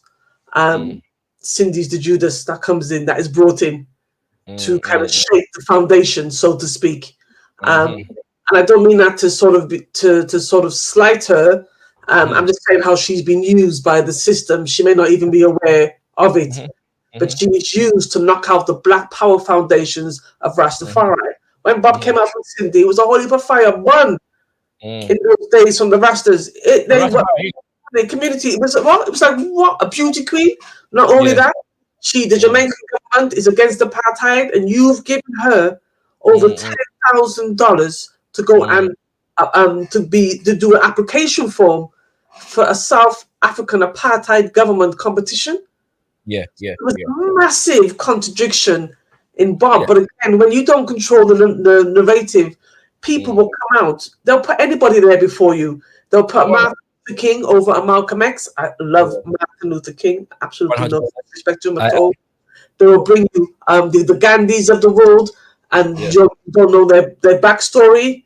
And they do this so that you never get to fully understand the full narrative, because they're now going to come and tell you what this one love concept means. Have Rastas who end up in Europe, their partners for the most part, they're with European women. They don't see no contradiction in it, because the greatest Rasta man in the world did it. Why can't we do it? Do you get me? None of Bob's children have African women. They have African children. Yeah. They don't have wives. Their wives are Asian, Japanese, and European. Israeli. Zionist Israeli at that. But what's it called? But yes, sis, I agree, sis. But for all of those reasons, I was pleased that they didn't buy into that particular caricature in the film. Not to say that it shouldn't ever be depicted. It's a part of his life when we have to deal with it and so on and so forth. But within the context of this film, it was. Yeah, I appreciate the fact that they didn't sensationalize the thing. You know what I'm saying? Because it would have been there just for sensational things. It's on the music. It's on the music, isn't it? Yeah, you know what I'm saying. So you know, I would appreciate if they did find one of the other one of them from around Trenchtown. Yeah, I think so. Right? You know what I'm saying? And give them a feature. You know what I'm saying? Or the sister Pascaline from Gabon. Yeah, since they mentioned Gabon, right? You know what I'm saying, I'd appreciate that more, because I just feel like these other women who are African women, you know, when I know about them, some of them, the first time we saw them was in that documentary, the Marley documentary. You know what I'm saying? So that's how the thing goes. So yeah, that's my. But what on another note, though, because you mentioned this is where he gets to London now. Yeah, one of the things that I noticed is that most of the film is spent in London. Most of the film time is spent in London, which is very interesting to me. And I thought about it, and I'm thinking, but you don't really see. There's not a lot of him interacting with the Jamaican people. Like, you don't get a vibe. I don't. Maybe I'm wrong. Right, and people in the chat, let me know if I'm chatting foolishness. Let me know if you got the vibe. But I don't know if the film gives you a vibe for Jamaica and Bob Marley in the context of Jamaica. Other than him live a Hope Road, people they love him and woman want him to give them money for start business. You know what I mean? Like, what was it to the people in a Jamaica? You see what I'm saying? You didn't really get a sense of that, because you know the country, as they showed you, was sort of mad by political violence, by the civil war that was taking place. So you didn't get a sense of what is the Jamaican personality like. Right. Other than the band members when they have their little jokes and their rehearsals. Right. What is it like? What is a Jamaican? Yeah. How did Jamaica give rise to a Rastafarian? Right. One name Rastafari. We're gonna get into this now, but one name Rastafari. Yeah. What is you know what I'm saying? And what you just said there is, and I hadn't thought about that, you know, that most of the film, as you just said, was shot in England. And I'm here looking here at my notes, and you're right. From 30 minutes, we end the first 30 minutes of the film, 33 minutes, we end up in London at 33 minutes in. Then at 1 hour and 24 minutes, we fly back to Jamaica. So if I'm up on stage, and that's it. Yeah. So you're right in that sense that most of that, everything is about his time in London, trying to come up with this new concept for excellence. Yeah, which takes me to something else, because in the film we see Chris trying to push Bob towards the European audience. Yeah. And says he wants to create a new sound. Yeah. This new sound is for the whole world. It's like, we're doing stuff for the Jamaicans now. It's time to step up and go to another level. That was never my understanding of what Bob was trying to do. Bob was never trying to this message got to go to the whole world. And what they did to try and redeem themselves in the film by getting around that was when Chris says, so we've got 10 tour dates lined up for Europe. Bob looks at him and he says, yeah, you will reach the Black Americans in America. Because remember, all that Bob wanted to get to in America was the Black Americans. Yeah. He was trying to reach the rock, this. He just wanted to get to the Black Americans. And if by the rock audiences them taking in his music, it would make the Black Americans take a look and peek, then Bob would do it, let the Black Americans in. And then from that we go to Bob's like, what about the African dates? You see, you can't talk about Rastafari without talking about Africa. It's the center of everything for being a Rastafarian is Africa, the motherland, the continent. Do you think that they got that across fully in the film? Yeah, I think that definitely his concern for wanting to go to Africa was portrayed, in that little scene there. It's just unfortunate for me that culminated in him boxing down Taylor, which actually happened, right? So we're not disputing that, but it didn't happen. My understanding is that actually happened somewhere between Gabon and Miami. So it didn't happen at that point. It would happen at a later point chronologically. So you know what I'm saying? But yeah, I think that they got that across. Just as a historical point, one of the things that is interesting about Bob trying to get through to an African American quote unquote audience is that he actually took a gig opening for the Commodores. In order to do that, and it was said, it was believed by his people them that him not feel open for the Commodores feel open for him, but he humbled himself to that because he wanted to get through to our people in America. So that's just a good historical point to know. Yes, so yeah, I think that was all right. I would have preferred if the film was about that, to be honest. I think it might have been for a better film if the film was concerning his Africa sojourn, Zimbabwe, Gabon, Ethiopia, you know what I'm saying, and that kind of vibration. I think that would have been an interesting way for the film to go. The budget might not have allowed for that, but you know what I'm saying. But I feel like that would have been interesting. But yeah, that was a powerful thing that they demonstrated his desire to tour Africa and get through to our people on the continent. So what's your next okay. So we've covered quite a lot of ground still. Bob Marley having cancer. Yes. I'm not sure. I think they gave it attention. We won't say they didn't give enough attention. They gave it attention.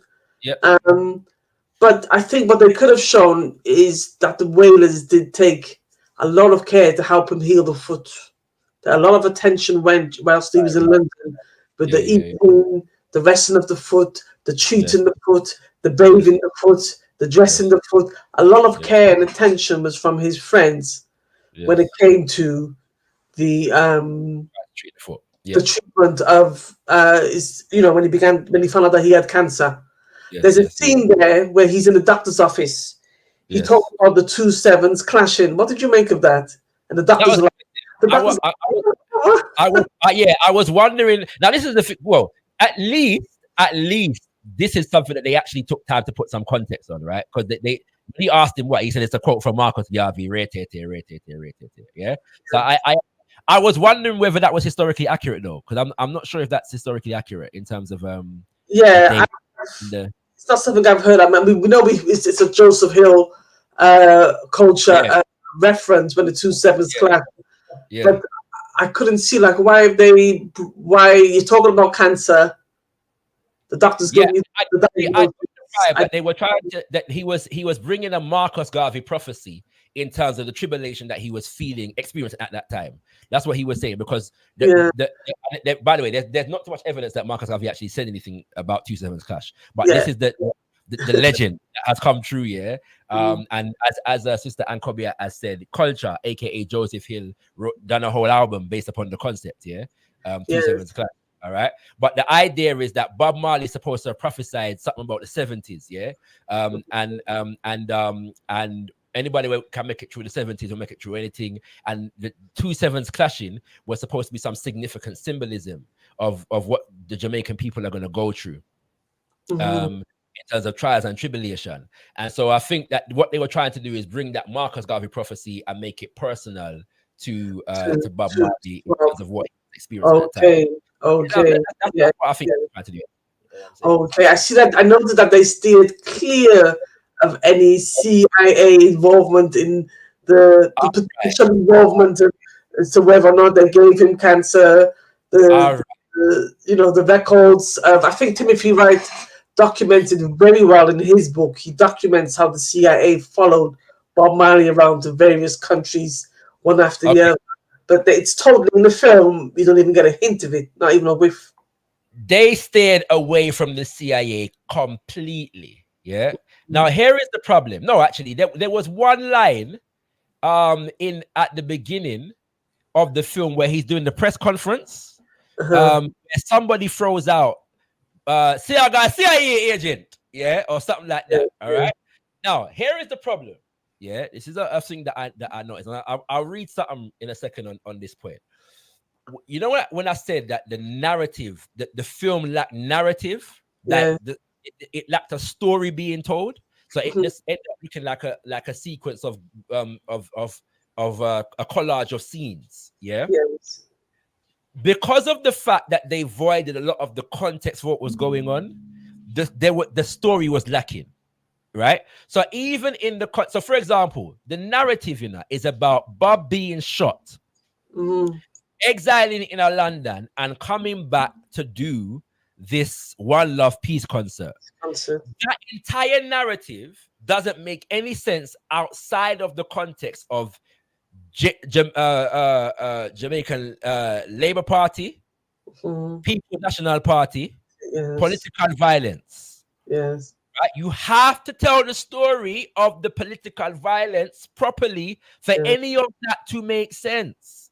For Bucky Marshall to make sense. For Claudia Massok to make sense. I don't know if anybody doesn't know who these people were. They were depicted in the film, but if you don't know nothing about Jamaica history, you're not going to know the significance of those characters in the film. Right? So because of the fact that they voided a lot of the political elements of the film, it took away from the narrative itself to me. Yeah. Right. So I'm saying so when you say that them never deal with the CIA, to deal with the CIA, you have to go in a Siaga. Yes. And that is not going to make it sell well to half the Jamaican population. but you know what? You could deal with this if you don't. Even if they didn't want to go into that part, they could deal with the CIA as far as preventing Bob from becoming an international superstar. That's I hear that. I think it's Timothy Wine. He brings the CIA in that way to show you, look, these guys were following Bob everywhere. We even got the son of the head of the CIA, to come and do an interview with Bob because they're tracking. Is he going to have an influence on the African continent and on the Black Americans? Because if you do, we're in trouble. What can we do to stop that power message? That's why, as we mentioned, certain women are brought into the equation to nullify that 100% power, energy, vibration that Bob was seeking to bring to our people. But they don't. I take your point. I take your point absolutely. I think, but it's a funny thing to me that whereas you and I and ones that are in the movement, so to speak, Rastafari, Pan-African, and otherwise, would seek to critique these things politically.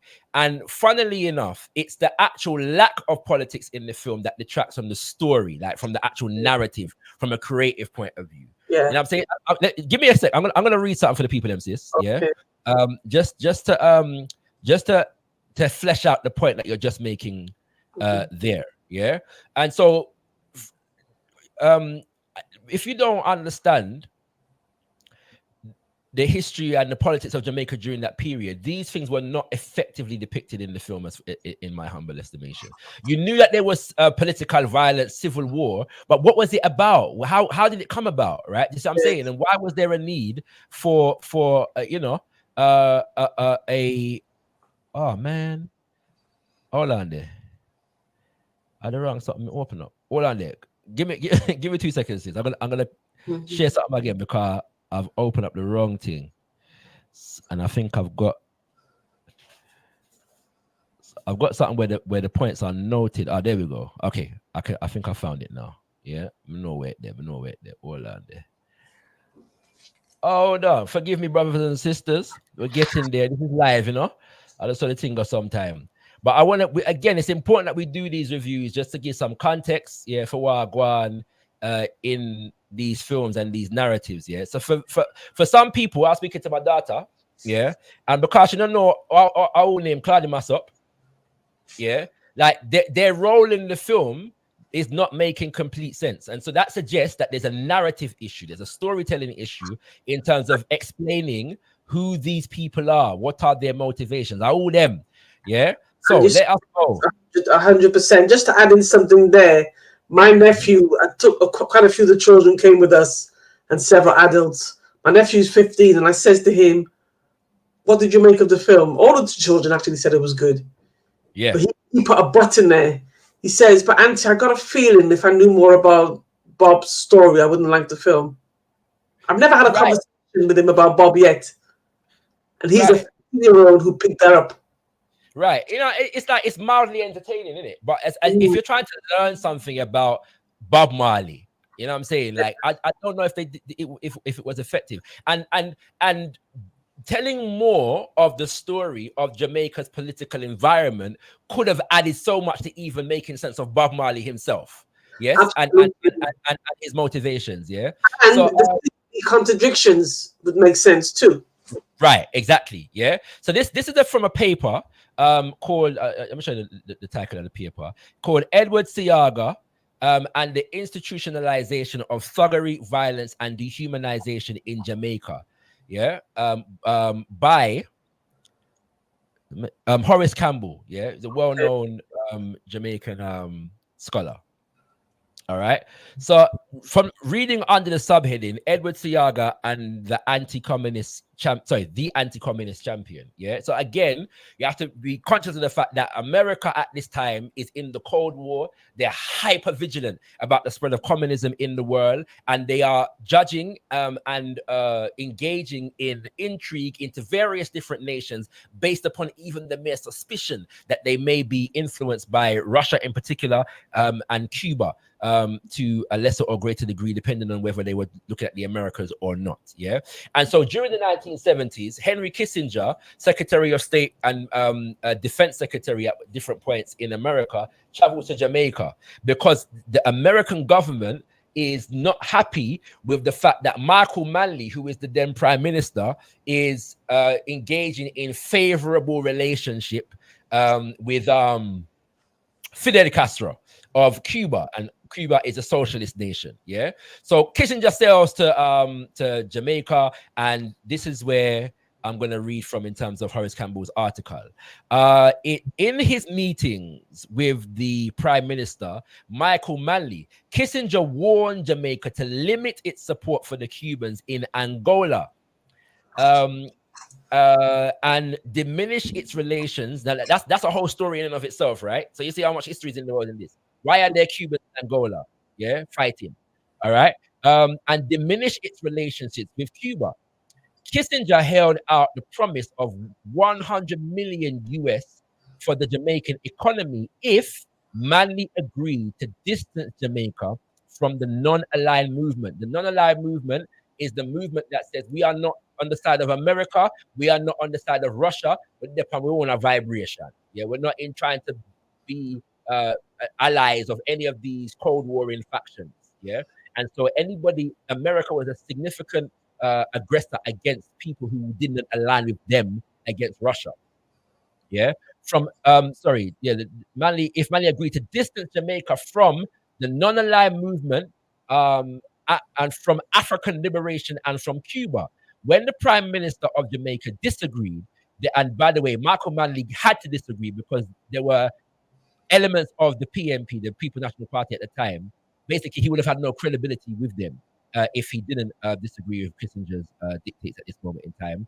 There was a new thrust to destabilize Jamaica, and Edward Siaga, leader of the opposition at this time and future Prime Minister of Jamaica in the 1980s, Edward Siaga offered himself as an instrument for the CIA destabilization of Jamaica. The experience of the Jamaican society became another textbook case of how the CIA destabilized societies, using some of the same tactics that had been deployed in the overthrow of the Salvador Allende government in Chile in 1973, the CIA mobilized its resources to undermine the PNP government. Salvador Allende is a whole next history, but we don't have time to go into that today. The 6 key mechanisms were: 1, covert financial support for the opposition, i.e. Edward Seaga; 2, extensive labor unrest; 3, covert shipments of arms and other equipment to opposition forces; 4, economic destabilization; 5, mobilization of the middle class into CIA created anti-government organizations to carry out well-publicized demonstrations; 6, infiltration of security services and armed forces to turn them against the government. All of these elements were expanded in Jamaica. There were 3 attempts on the life of Michael Manley. And I'm going to skip the rest of this paragraph. Yeah. And got sorry, not actually, no. One second. Sorry. No section of the population escaped the new violence, and reggae artist Bob Marley was shot at his home in Hope Grove prior to a free reggae concert in Kingston, December 1976. A decade later, in September 1987, Peter Tosh was to lose his life when gunmen invaded his home to send him to the land of the ancestors. Despite the escalation of violence, the PNP defeated Edward Seaga and the JLP in 1976 general elections. It was the election with the highest voter turnout in the history of Jamaica. Over 86% of the electorate participated. The PNP won the election with 57% of the votes, but this victory only stimulated the CIA to intensify its campaign of destabilization, supporting the International Monetary Fund, IMF, to undermine the economy using propaganda to scare citizens and intensify the violence in the streets. Last piece, yeah. Bob Marley, Peter Tosh, Bunny Wailer, and 13 other major reggae artists had attempted to stand aloof from the violence, but they had grown up with many of the former rude boys who were now political enforcers. It is this intimate knowledge of the shooters that precipitated the reggae artists to mobilize with others for the historic peace concert at National Stadium in 1978.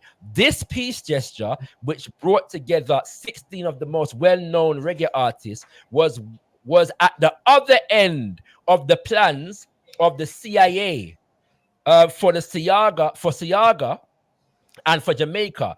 It was at this peace concert where Peter Tosh condemned imperialist violence, yes, and where Marley called on Seaga and Marley to come on stage and pledge to end the violence. The violent political war in Jamaica. Despite the pledge for peace, the top contractors, enforcers for JLP and PNP, Claude Massop and Bucky Marshall, who are depicted in the film, were both killed within 2 years of the concert.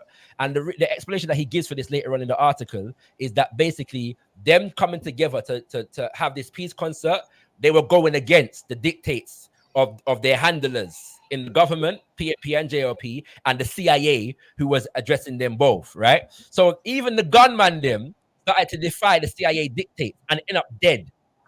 Yeah, yes, most certainly.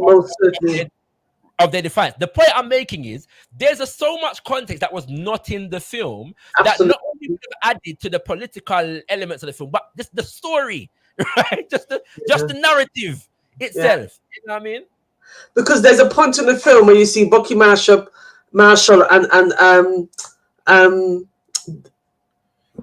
his name just Claude Massop. Yes. End up in London. Like they just appeared in London to come and see Bob to get him to do the concert. But it was Bob who flew them to England. He was the one who said, send them to England. He brought them over and paid for them to come over to speak. And the film is presented that they come over to try and look, the people need you.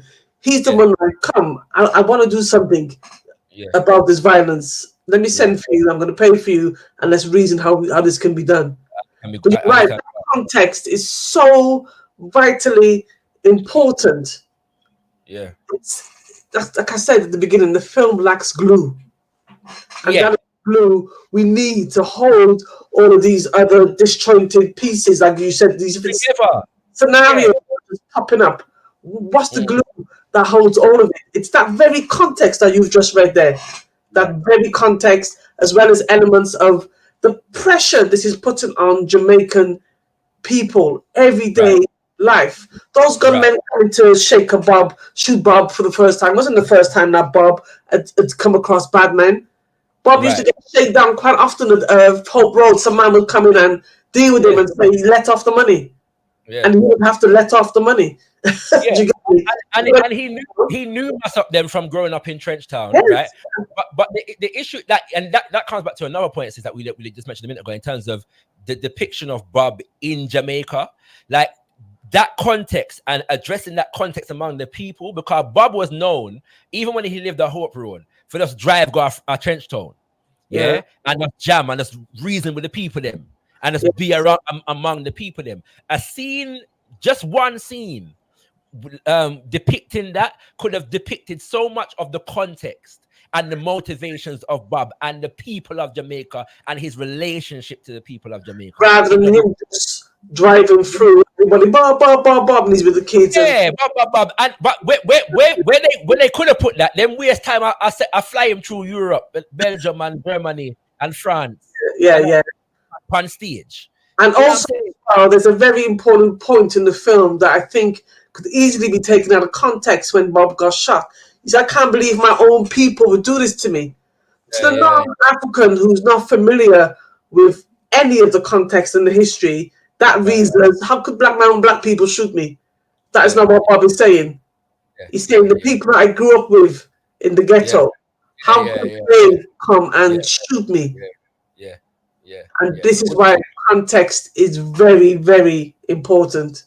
Powerful point, sister. Powerful point. So you know why me get Ankhobia upon the thing. You know what I mean? You can see why Ankhobia me call upon. Yeah, I forgot you left him here.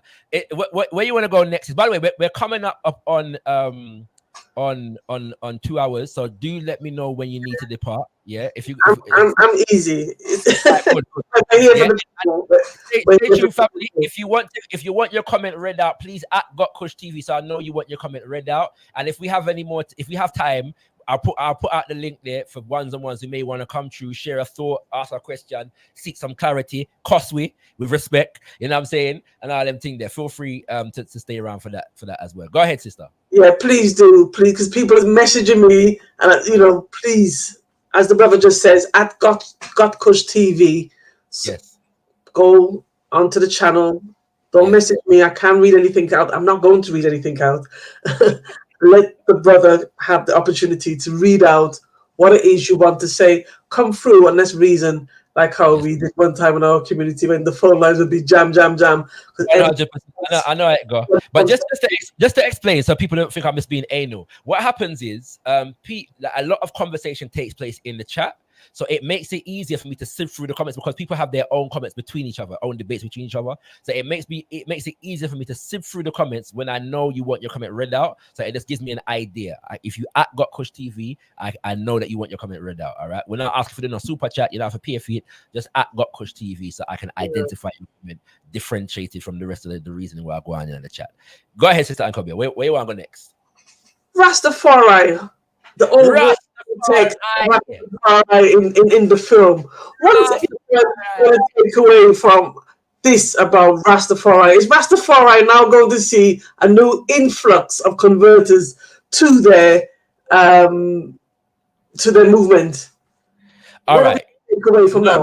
Do you know what I'm gonna do though, sis? Sorry, do you know what I'm gonna do? I'm gonna ask a question, The big elder, dark skin Rasta man, that was in the film, that was in the film, right? That was hosting and officiating at the Rastafari gatherings, Kumi. Give me one of them. Give me a yes or a no in the chat, brothers and sisters, if you know who that was.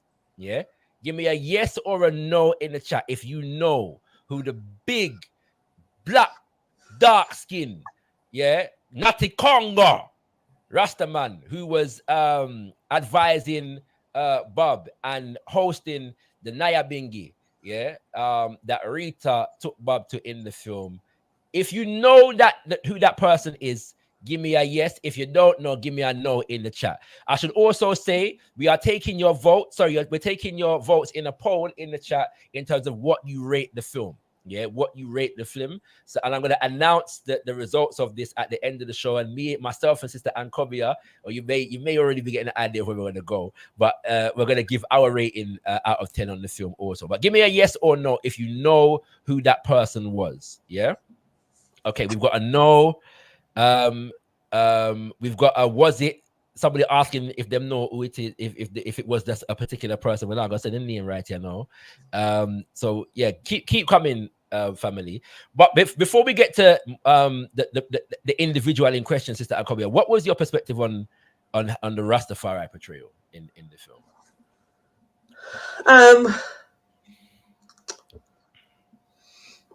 Sorry, family. Only for follow instructions, you know. Me never asked if I put no name in the chat, you know. Me asked if you type yes or no. All right?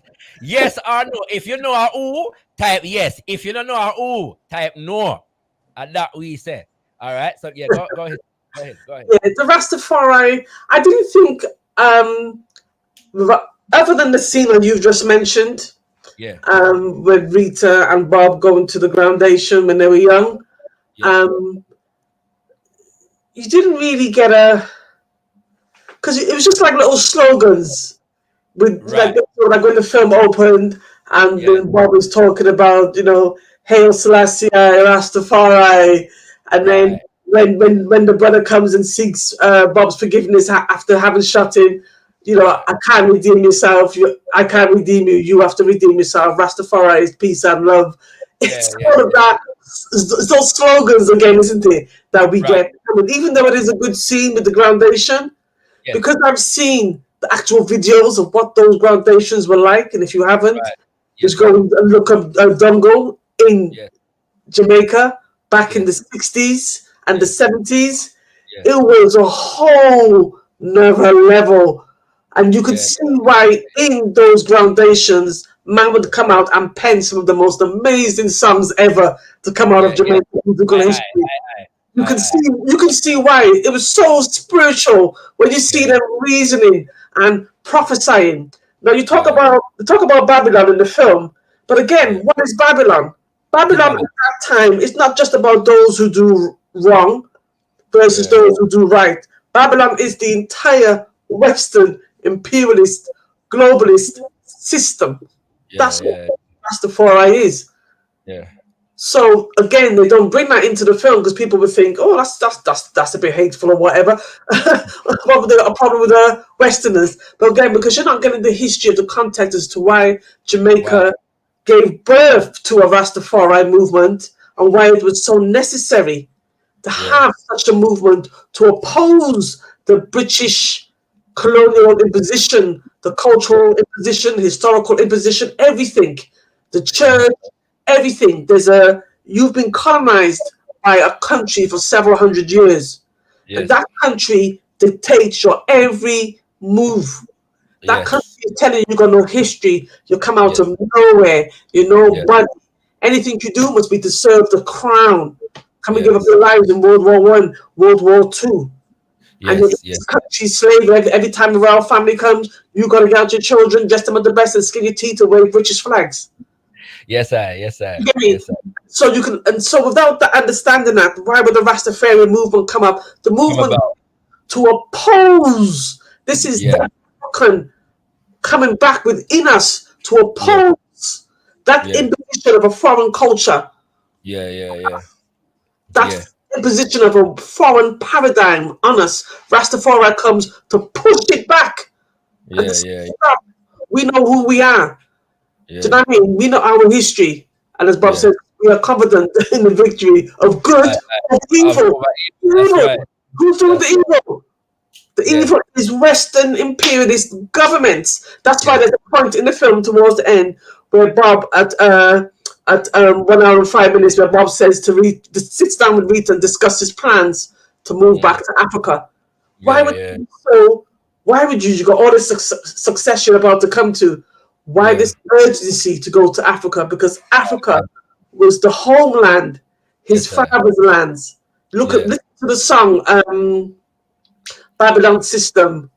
Yeah. Do you get me? From the time we've left our father's homeland, we've been trampled on. Yes.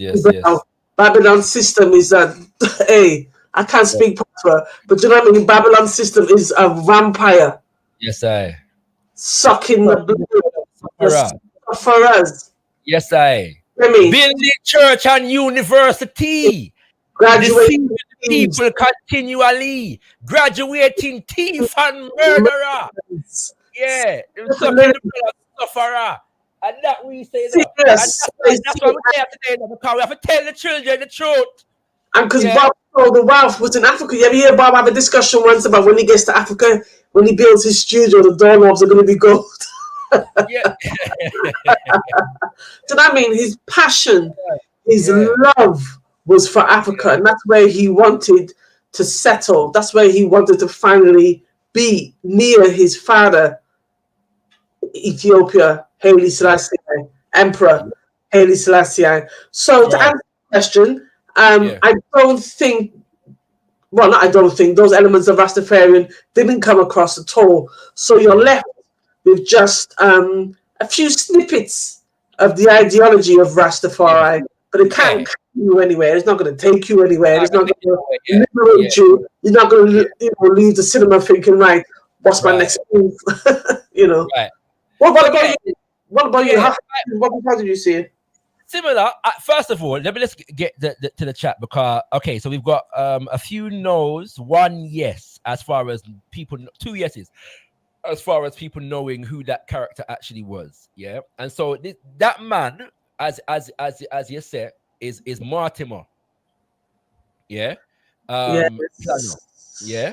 Yes. A Rastafari elder leader within the community in Jamaica. He was important because he was one of those who was responsible for chaperoning His Imperial Majesty when he traveled to Jamaica in 1966. There's a very, very important figure in the Rastafari movement in Jamaica and the life of Bob Marley in particular. Yeah. And so, first of all, I thought that it was good that he was depicted, because they could have easily left him out. I thought that the person who played him did an excellent job. Yeah. The elder who played him was the right likeness, it was the right energy, the right vibration. And had the proper locks. Pardon? And had the proper locks. Yeah, the proper, not Congo. Yeah, really not Congo. You know what I'm saying? It was the right vibration. Yeah, as far as the actor and his presence in the film. Yeah. By the way, sorry, I should say Martin Maplano, also known as Kumi. Yeah. As Sister Ankhobia alluded to earlier, he's properly known as Kumi. So I enjoyed the scenes that he was in. I enjoyed his advice to Bob, you know what I'm saying, in terms of, you know, but although I thought one of the scenes was a bit contrived, that, you know, like them showing my walk over to Bob, I just felt like editing wise, they should have just had him there and then begin the reasoning. I don't know why they're having my walk over. I just looked a bit contrived. Yeah. But that's an editing thing, though. You can feel free to ignore that particular comment. But the actual scenes of the Rastafari Isis, I enjoyed the scenes. Yeah, you know what I'm saying? I think they captured the energy well, even though from what, and I agree with you, from what you're saying, like, you know, it could have been a whole massive, you know, Naya Bingi Isis, hundreds of people, you know what I'm saying? I don't think that did go on, yeah. So that would have been good.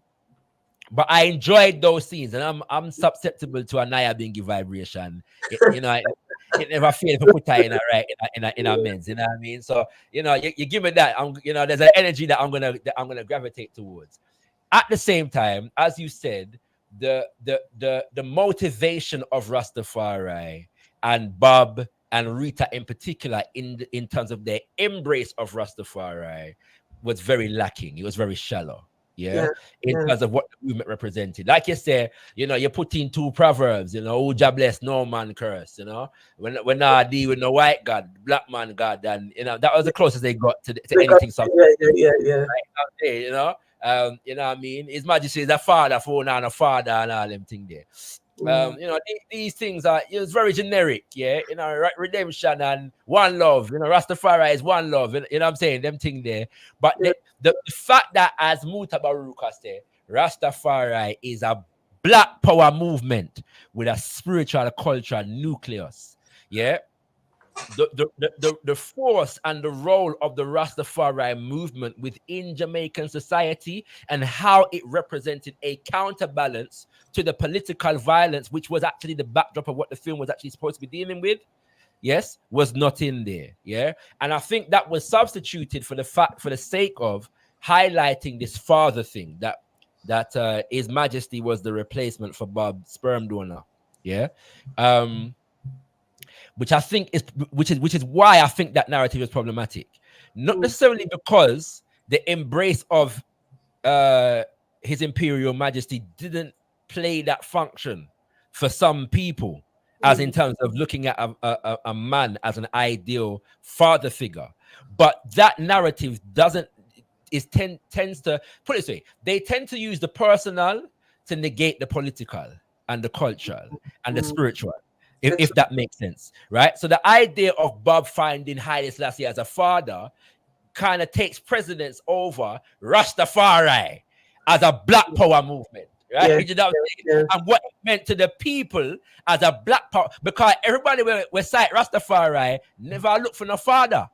Everybody will come to Rastafari wasn't looking for a replacement for their father who wasn't a father to them.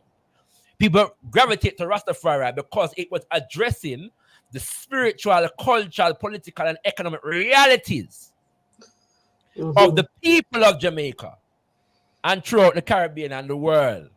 Yes, at that time. And so that if you're gonna tell the story of, and if we're gonna tell the story of Bob music, it's incomplete unless you contextualize that. You're dealing with the Exodus album. I've even got a problem with that, but maybe we'll come back to that. But Exodus to what and where? One name, Exodus. What is the point of Exodus? Movement of Ja people go where? Right? You know what I'm saying? You know, where we are go? You know, this Exodus. Yeah. And as you were saying earlier, why is this significant? Yeah. So these are the things. Now, again, we not expect Babylon to portray them things there properly, you know. This is more an explanation of why we cannot be so invested in the Babylon system, the Rome system, depictions of us and our movements, because the Babylon system is the vampire. We have to just know that. So they're not going to do that. But it just so happens that in relation to the story that they're trying to tell, them not telling that story impacts the quality of the narrative, the quality of the storytelling in the film itself. Which brings me to another point on the same point though. Yeah. Mortimer Planner, when we meet him, isn't it up at the Strawberry Hills in the film? I thought it was at Hope Road. I don't know. I seem to remember Bob going to. He got shot. He then goes into the Strawberry Hills or whatever it was, but to a rich part of Jamaica. Yeah. With Cloudy Massap and them guys are there. He goes the white boy. And there's some people reasoning and you know so a manager trying to sort out the concert. To the back. Okay, but maybe it takes us back to Hope Road. I don't know, but for some reason I thought that's where Mortimer Planner appeared. You might be right, sis. I could be misremembering or wasn't paying attention to the location. Yeah. Why is he there? Because he was a man who was heavily entrenched in the ghetto. Yeah. And Bunny and Peter, they were at those reasonings every night. You went to those places for the reasoning. It was such a massive impact, Mortimer Planner, on the youth.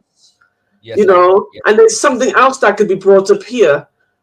Because Rastafari is presented as a continuum in the sense of, you mentioned about Edward Tiaga and the CIA coming in.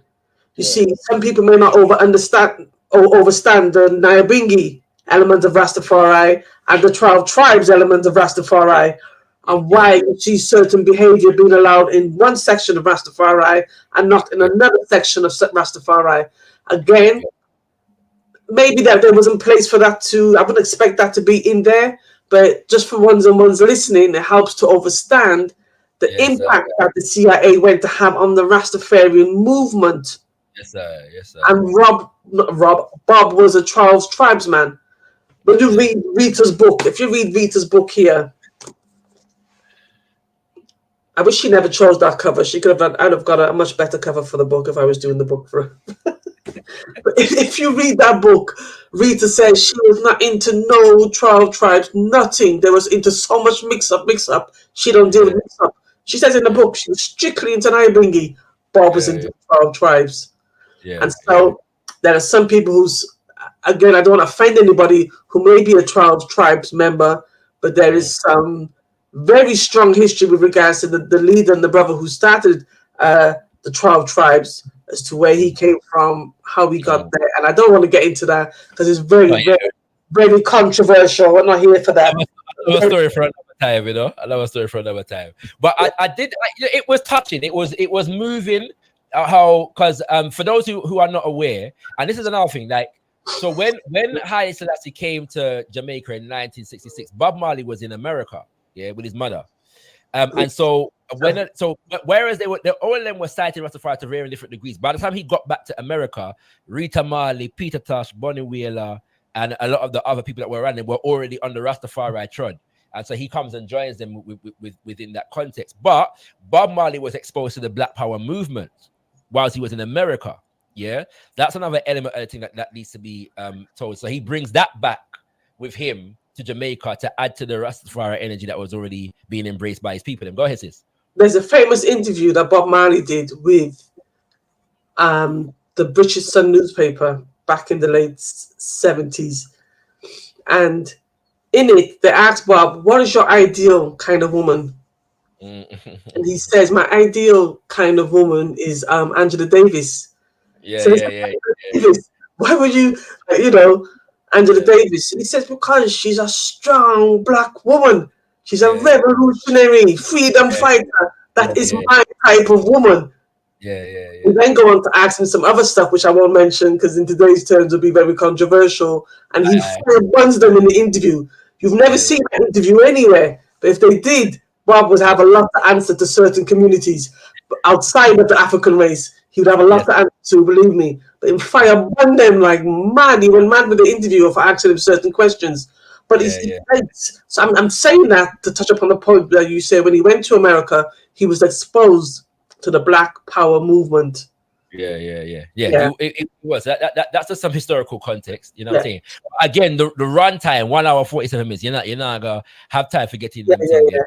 They might have if they left out the Coxon scene and a couple of other things that didn't even actually contribute to the narrative too tough, but that's the next thing. But like I was saying, it was touching. The affection between Bob and Rita was displayed more when they were younger. They played by the people that were playing them when they were younger, and Rita guided him to the bingy with our belly and all of these things. Those were scenes. I like those scenes, and what they brought to the end. Because you saw his vulnerability. I thought it was good that we did get to see his vulnerability as a young. And they sort of juxtaposed it next to Rita's. So in the film, he says, they call me yellow. And she says, they call me Blackie or Tootsie Blackie or Blackie Tootsie. Actually, at that part of the film, the cinema, people in the cinema were laughing. And I was like, what are these people laughing for? What are they laughing for? But laughing when she said that. But you were seeing two young people who were very vulnerable in a Jamaican society, trying to find their way, trying to make sense of the world around them.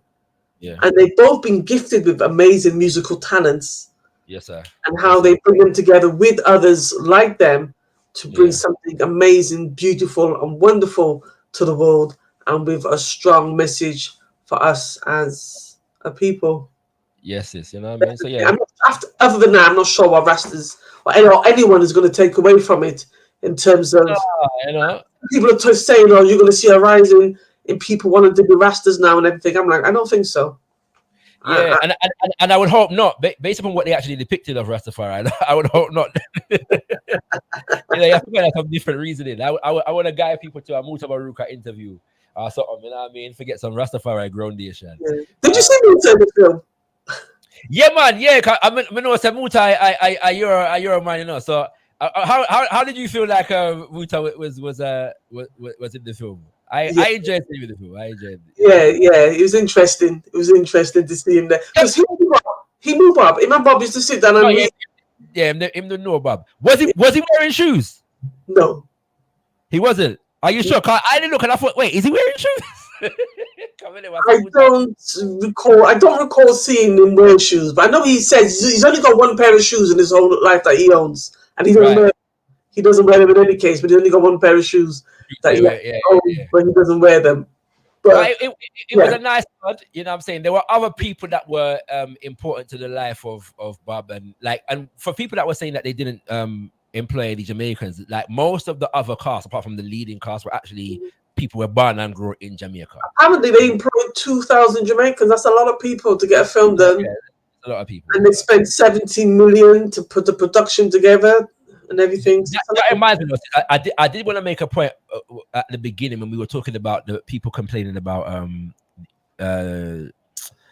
Bob and Rita not being depicted by Jamaicans, quote unquote. One thing I think we have to be mindful of, though, is that complaint or that critique also has to be put in the context of, well, let's put it this way: we who live in the West, yeah, Britain, America, etc., have to be mindful of the fact that when it comes to acting, we have proximity to acting schools and studio that our people back home don't have. Yeah. So when it comes to receiving roles such as this, there's a disparity in terms of access, yeah, to studios and them kind of things there, whereby because of our proximity, we're more likely to get those roles. And so we have to put that critique. Whilst from a Pan-African point of view, it no matter where we come from in that respect, we also have to be mindful of the fact that our people are responding to not just consciously or unconsciously, not just whether he's a Jamaican or not, but the fact that Jamaica doesn't receive those kind of opportunities very often. If that makes sense. And in all fairness to the actor, he did say because of that, very point you've made, he did stress to them, before you think of hiring me, can you reassure me what you've done to hire and to look for a Jamaican Bob Marley? And I thought that was brilliant of him. In all honesty, I really did. Which is why it was even more unfortunate that Alex A Game, who actually did play Peter Tosh, his scenes were not in the film. You know what I'm saying? Because he is a noted actor rising on the Jamaican scene, and that would have been significant.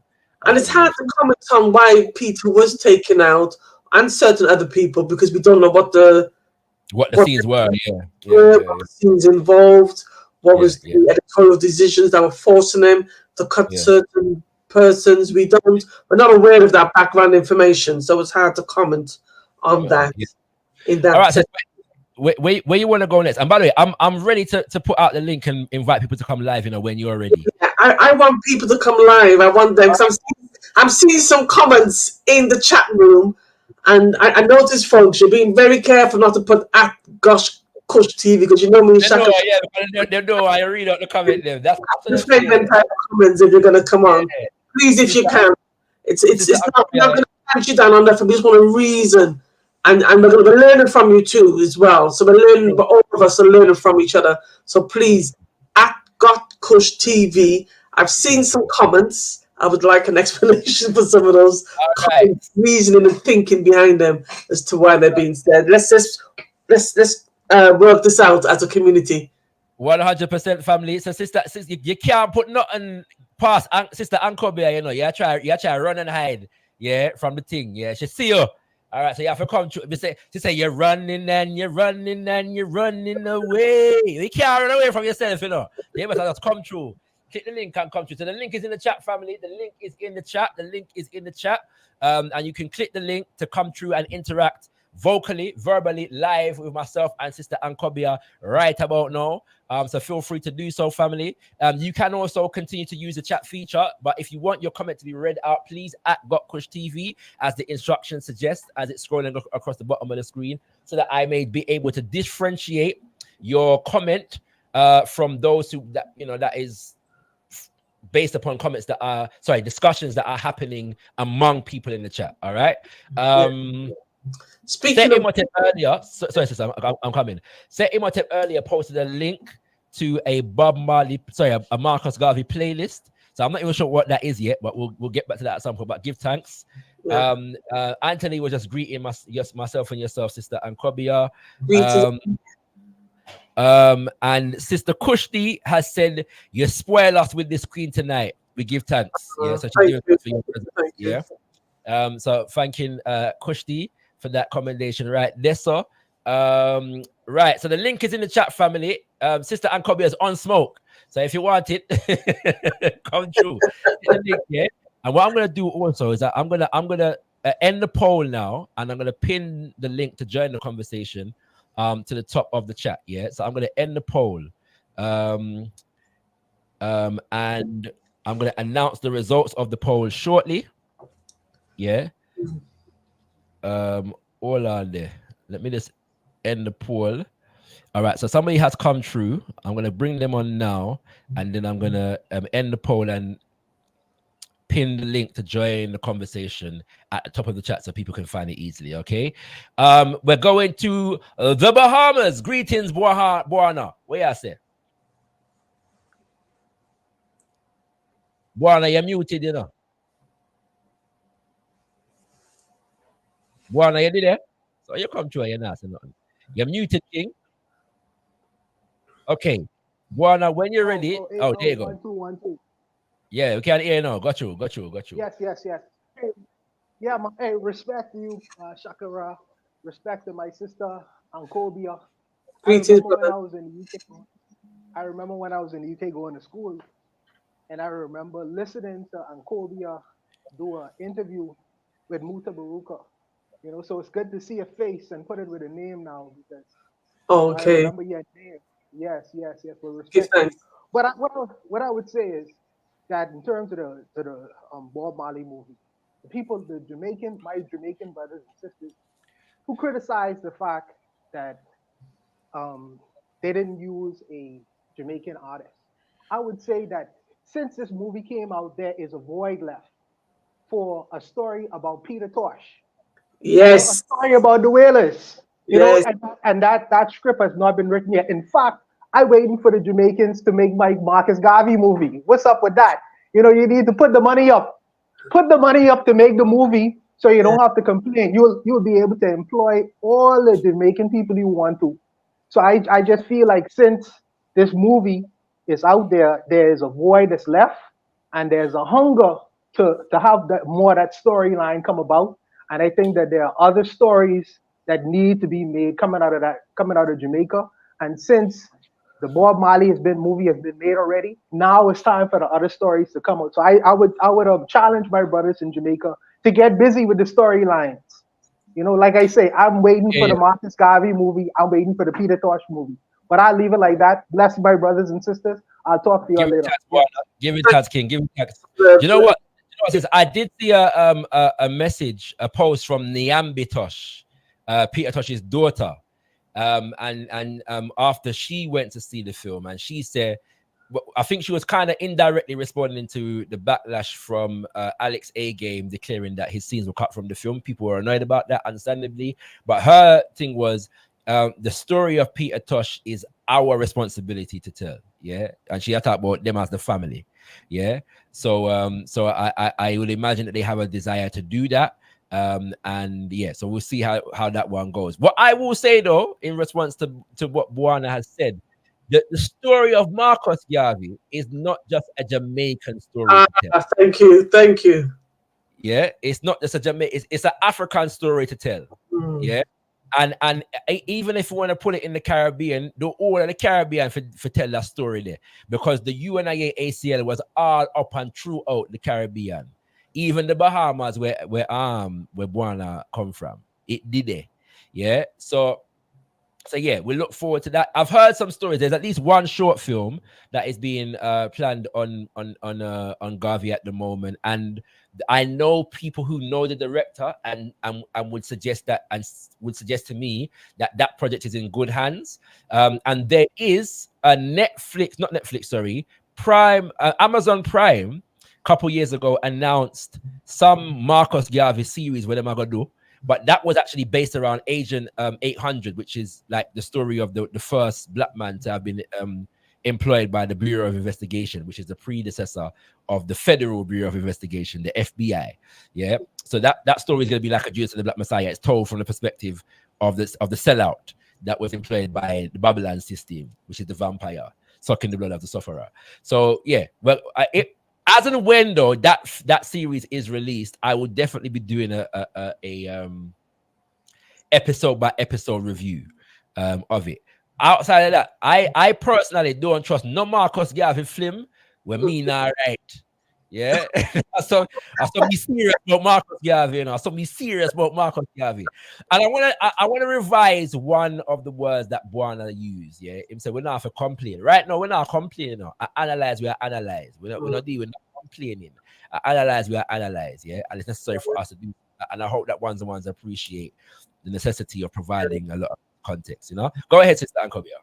Yeah, most certainly. One of the films I would love to see coming out of the entire Caribbean region, first and foremost, which must also be funded by African governments, is a film called 1804. That's my title for the Haitian Revolution. 1804, the baddest movie ever to come on this scene. I want that film just to come out and send shockwaves throughout the entire world. From there now, after you go through Haiti and the revolution, you set up Papa Garvey and all the other great leaders who have come forward. But something like that would be that paints Haiti as the mecca of black people in the West. 100%. For those who don't get the 1804 reference, 1804 is the year in which Haiti declared its independence from the enslaver them after defeating the French, the British, and the Spanish in a revolutionary war. What I do know is that some years ago, this is over a decade ago now, there was news on the scene that I believe it was Danny Glover was trying to do a Toussaint Louverture film. Toussaint Louverture was one of the leaders of the Haiti Revolution, and he had slated. I think it was Wesley Snipes to play Dessalines, and probably Don Cheadle or somebody like that to play Toussaint or something. So I can't remember all the old thing go, but he couldn't get the film greenlit. Yeah, nobody would fund the film. Why? This is a true story. This is what I read. The studios wouldn't fund the film because there were no white heroes. Yeah. There were no white heroes in the film. I remember reading that. Yeah. Yeah. So yeah, that was that. You know what I'm saying? But yeah, it would have to be self-funded, and that's why there's a strong argument for us to begin to look towards Africa for the creation of a serious African, not Hollywood, but you know what I mean. That's the empire on the African continent. 100%. We make films that for us, by us, and about us. 100%. You know, 100%. with no apology and not begging friend from nobody. This is nobody, and that's it. Right. No, I'm glad you made that point. Yeah, I'm glad you made that point because we have to engage in propaganda at all levels. And so at the moment, we're engaged in propaganda just through analysis. But the highest level of propaganda is to be able to be in control of the creative process and produce. Yeah. And so we're now on a big budget right about now. That requires us to develop and build the necessary resources that it takes to produce creative output on that level. Okay, that's a process. That is a process, and we'll get there. But whilst we are getting to that process, because you know there's all kinds of when you study media and you study film media in particular, there are all kinds of theories involved. Yeah, in film production, and film production is very political. Yes. And so what we're really doing in this session is solidifying the theory that will inform the practice. So that when we are in that position, we don't just end up regurgitating and reproducing Western, Eurocentric, imperialist narratives of our own history. And we're actually coming from our own cultural, spiritual, political, and economic perspective in our cultural production. Family, the link is in the chat. The link is in the chat. Sister Ankhobia is ready and rearing to go in terms of conversing and interacting with you all, brothers and sisters. So we encourage you to join the conversation. And if you want your comment read out, please at gotkushTV. Please at gotkushTV, and I will read your comment out. Imhotep was saying to me that the link that he posted was actually for Sister Ankhobia's Marcus Garvey, the Resurrection of Marcus Garvey series. Yeah. Imhotep, thank you. So he posted the link. And so for those who are not aware, Sister Ankhobia is a master radio producer and presenter. And so she produced a series called The Resurrection of Marcus Garvey that represents, and embodies the word sounds of Marcus Mosiah Garvey. She got a number of African men to come and read the word sounds of Marcus Garvey, but in the spirit of Marcus Garvey. And around the actual presentation of the speech, you have our kind of historical context, what context the speech was made, and you might have a musical interlude that relates to the speech itself. And it's very well produced. And I was saying that it's one of the best produced series that I've seen depicting and giving expression to Marcus Mosiah Garvey. So we give thanks for the works of Sister Ankhobia and On a Level Productions. We have Baba Kwao coming through. Baba Kwao.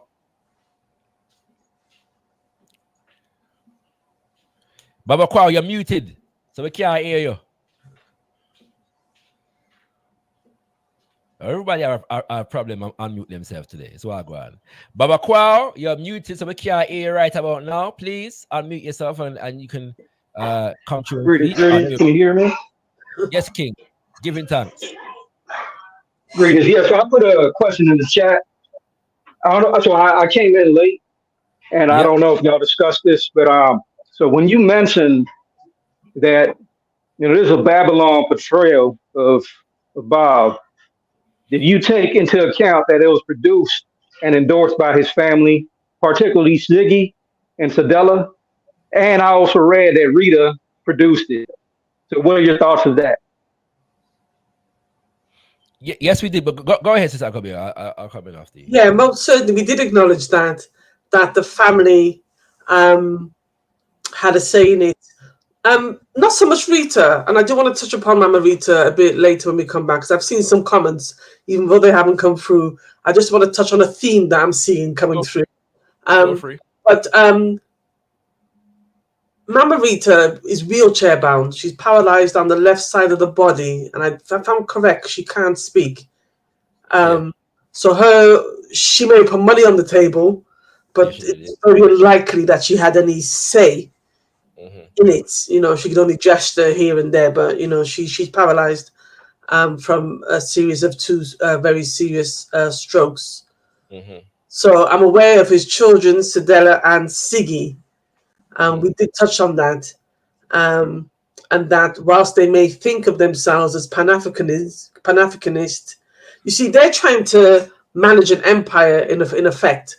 I think the Bob Marley estate makes $10 million per year. That's a given. I know we say Bob has 12 children. I've heard from somebody who worked legally on the estate of Bob, he has 36 children. And when we know that Aston family man who died recently had 43 children, that could be a possibility that he did have 36 kids. I'm just chucking that in there. But yes, so his children had a say on it. His children catered to the world. They see their job as catering to the world. They have to think of, Ziggy's in his 50s, Sadella's, they're going towards 60s. They're going to hand the baton over at some point to their children. And so they've got to give the children something to keep on. This money machine, this cash cow called Bob Marley is going to keep producing down the generations. And they're going to find ways not to touch in. They'll tap into us, the black people, as and when they need us, and to give them a little kudos. Once we see, but their main issue is to get to the mainstream. That's why they're going to have, like Shaka Raj said, there's already a soundtrack out already to keep that money coming in. Remember the Bob Marley estate, even Rowan Marley's estate. These estates are run by Ziggy's wife, who is an Israeli Jewish woman. They're going to find a way to continually to milk Bob.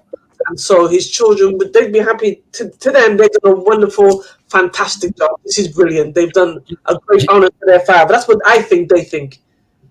Do you know what's interesting to me? All right, first and foremost, to answer the question, yes, we did, as Sister Ankhobia has said. At the same time, I don't believe that the Marley estate is more powerful than Paramount. Yeah, right. You know what I'm saying?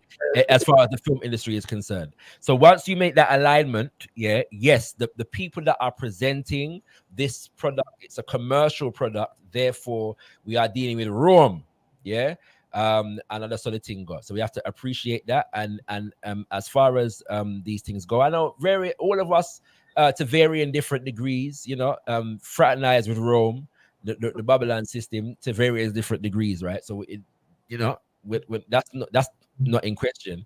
But when you see things patterned a certain way with a particular kind of narrative that we know has been established by the Babylon system, then we have to appreciate that, yeah, to a significant degree, those that narrative has been endorsed, yeah, by the family of Bob Marley. That's just can I just say as well, Shakara, that we must get beyond this idea that because that is my father. Yes. I know more of my father than you do. I think we have to get beyond that because things with our people. Just because your father was famous and did so much great work, we put that same energy on you, the children, and we've got to get away from that. Children, children may not always understand the legacy of their parents, and they can only do what they do. In that sense, I applaud them. Hats off to them. Whatever they do, what they can to keep a legacy and an energy going. As far as they're concerned, they're still putting Jamaica on the map and telling our story. You know, they're doing the best they can with what they know. What I would love to see is for more Pan-African entrepreneurs come forward, meet with Pan-African historians. Yes. Who also know the story and the wider historical story and context and begin to produce films from that perspective. I do think sometimes too much is put on the Mali children to expect them to do this and to live up to this and to be this and to be that. We shouldn't be looking at them full stop. Bob Marley's gone. He left a legacy for all of us, not just for his children. It's a legacy for all of us because he came out of our race and he sang to our people. He said he had a message for the people, not for my kids, a message for the people. Yeah. So we take the best that we can from that legacy and we use it, and where we feel that the legacy is being distorted or attacked or anything, then we take it to hand. But everybody, we all have a say in this legacy. I give thanks for that, sister. Imhotep, you're there, bro. We're gonna Trinidad now. But Baba Kwa, where are you based, if you don't mind me asking? I'm based in the DC metro area. All right, Chocolate City over there, so all right, we give. It used to be, Chocolate City. Yeah, quite taken. Gentrification is real. Gentrification is real. Yes, all right.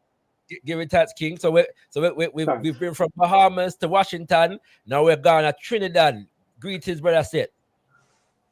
Greetings. Peace. Can I be clearly heard? Yes, I got you, King. Peace and Pan-African power to everybody under the sound of my voice. First, I wanted to give sincere thanks to Sister Ankhobia for coming on the show. It's been extremely dynamic, extremely informative. Oh, I should give the caveat that I actually haven't seen the movie as yet. And well, let's say because of the ringing endorsement that you guys have given the movie, I want to be seeing it. But it did make me, because of the amount of historical context that you guys were able to provide, it did give me the idea that maybe it would be worthwhile to put on a show on gotkushTV, maybe 1 or 2 shows kind of dealing with that same time period and the political history of Jamaica at that point in time. Because me personally, I don't have any understanding of the history of Jamaica at that time or the context. So, all right, so let's say before today's show, well, Shakara, you would know, I grew up, pretty stush. I grew up a little Catholic boy. I don't know anything about no Bob Marley and no Peter Tosh. You understand? So I didn't really, even my introduction to Bob Marley, number 1 was void of Peter Tosh. And number 2 was just a music thing. It was never about his activism. I just liked about music. Sounds good. Yeah. So it would be worthwhile, I think, to at least people like me in the audience who didn't have any of this historical context or this political context to be able to have that explained in greater detail by the both of you guys, because I really appreciated today's show. I tell you what I'm gonna do, because I've already done some work on this. I did an interview with my father and Elder Cecil Gutsmore a couple years ago, looking at Jamaica. This was 2022 in relation to the anniversary of Jamaica's independence. 60 years. Am I math correct? 70 years. No, can't. Anyway, one or two. Jamaica's independence. 60 years, Jamaica's independence. So we did a couple shows on that, and it goes into a lot of this history. They both did an excellent job. So what I'm gonna do is I am going to later this year bring both of those interviews to gotkushTV. I may do it around Mosiah August, just because that's the actual independence time. So just make it a significant, anniversary to make the show make sense. But I'll definitely do that. But definitely in the future as well, we'll come back to that subject at some point as well, because we need to do more.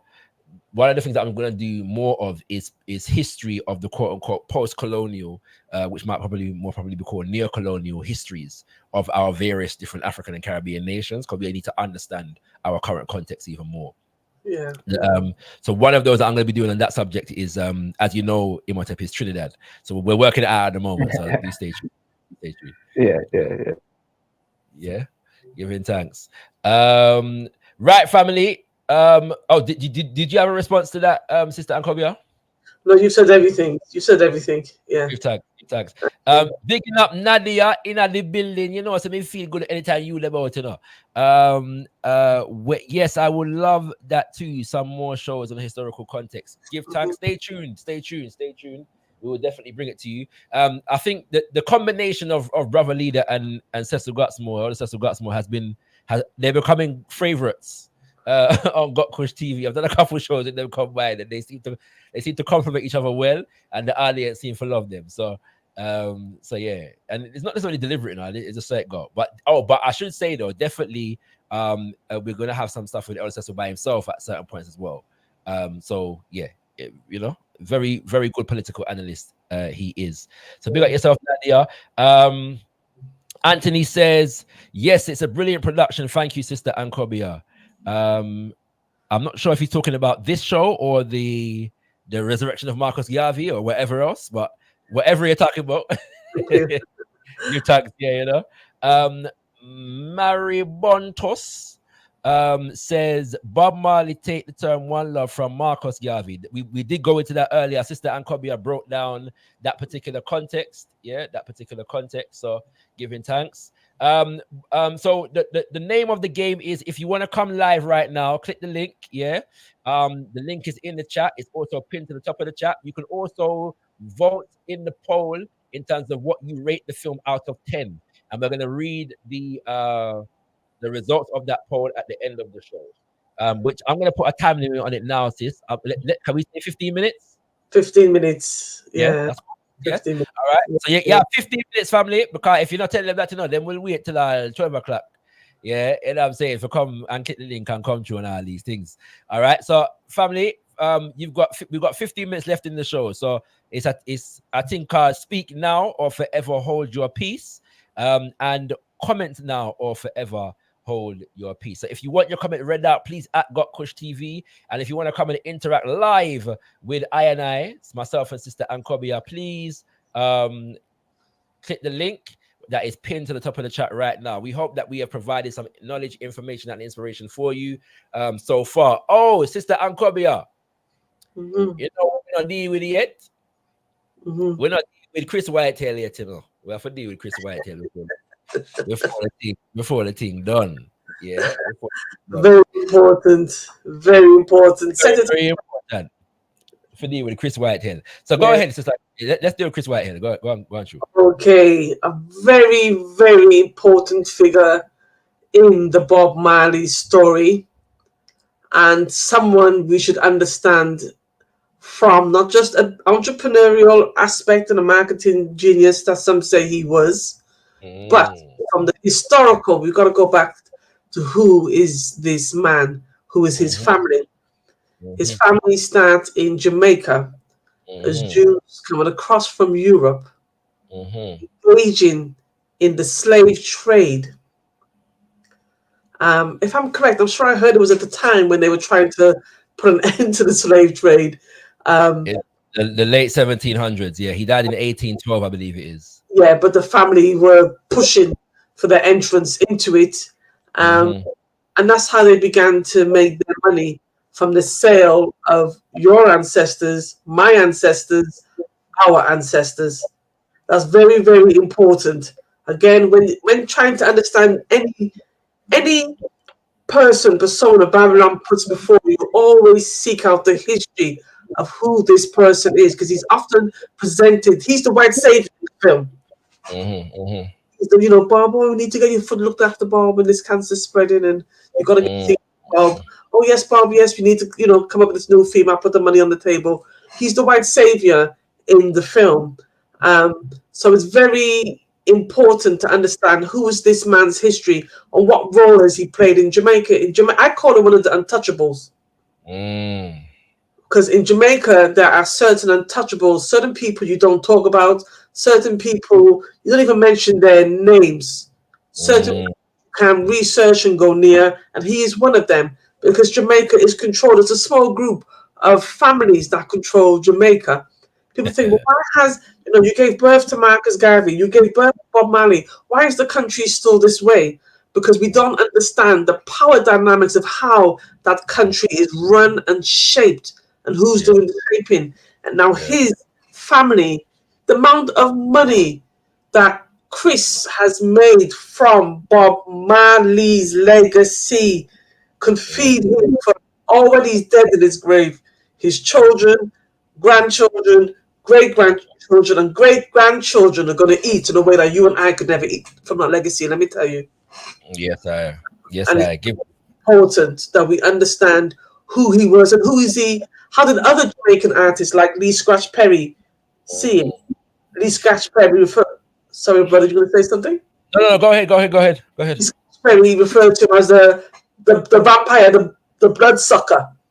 And he symbolism. He says, one time I went somewhere and saw Chris Whitewell drinking the blood of Bob Marley.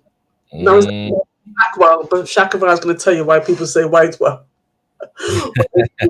People thinking, why the change of names. I'm sure Brother Shakavar will break that down.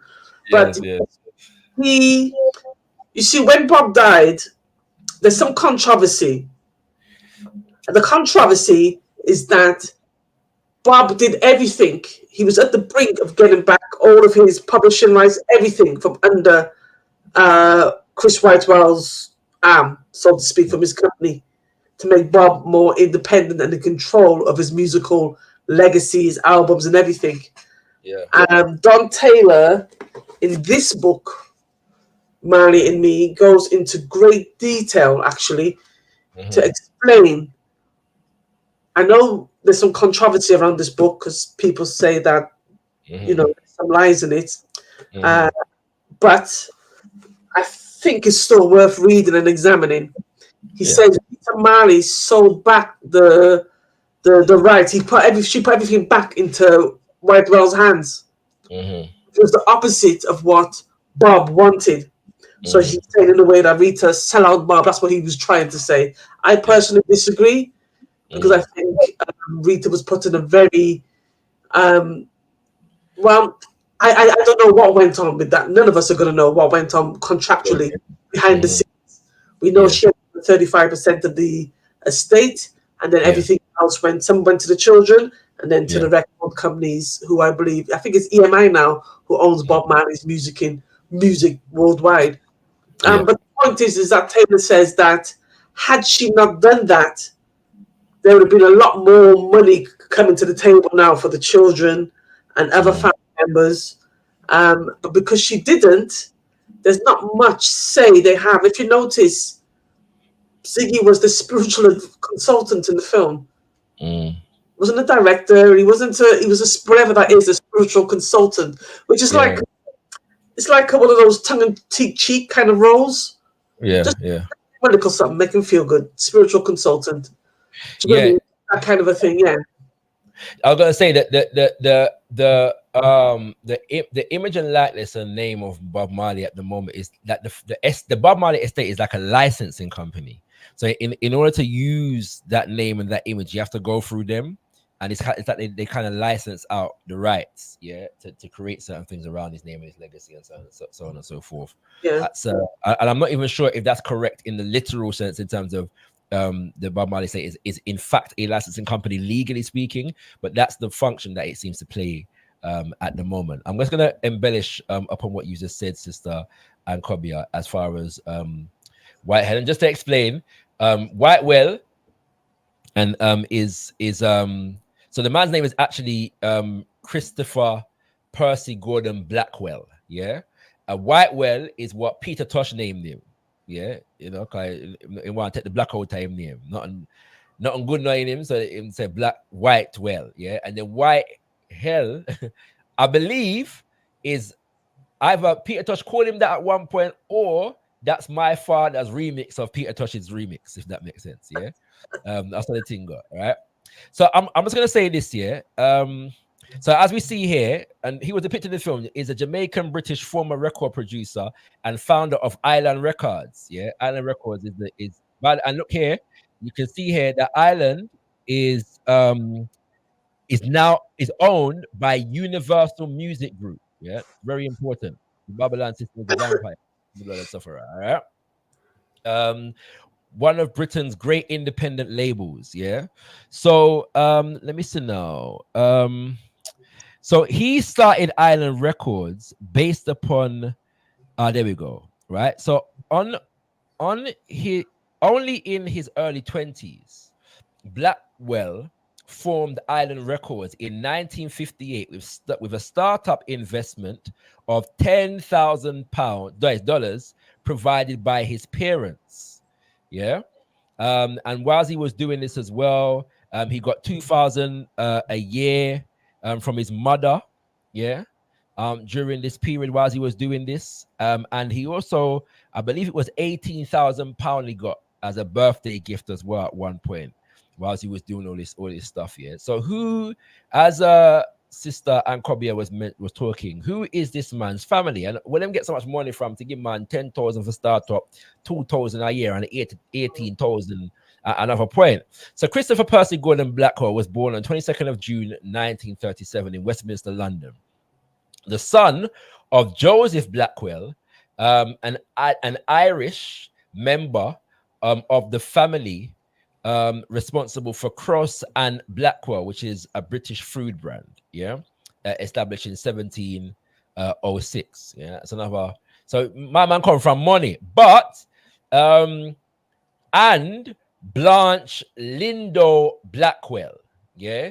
So the name of importance here is Linda. I will name Linda Blackwell. Linda Blackwell is the mother of was a Jamaican heiress. What that mean? Mother of Chris Blackwell, yeah, an inspirational muse to Ian Fleming. Ian Fleming is the man who write James Bond.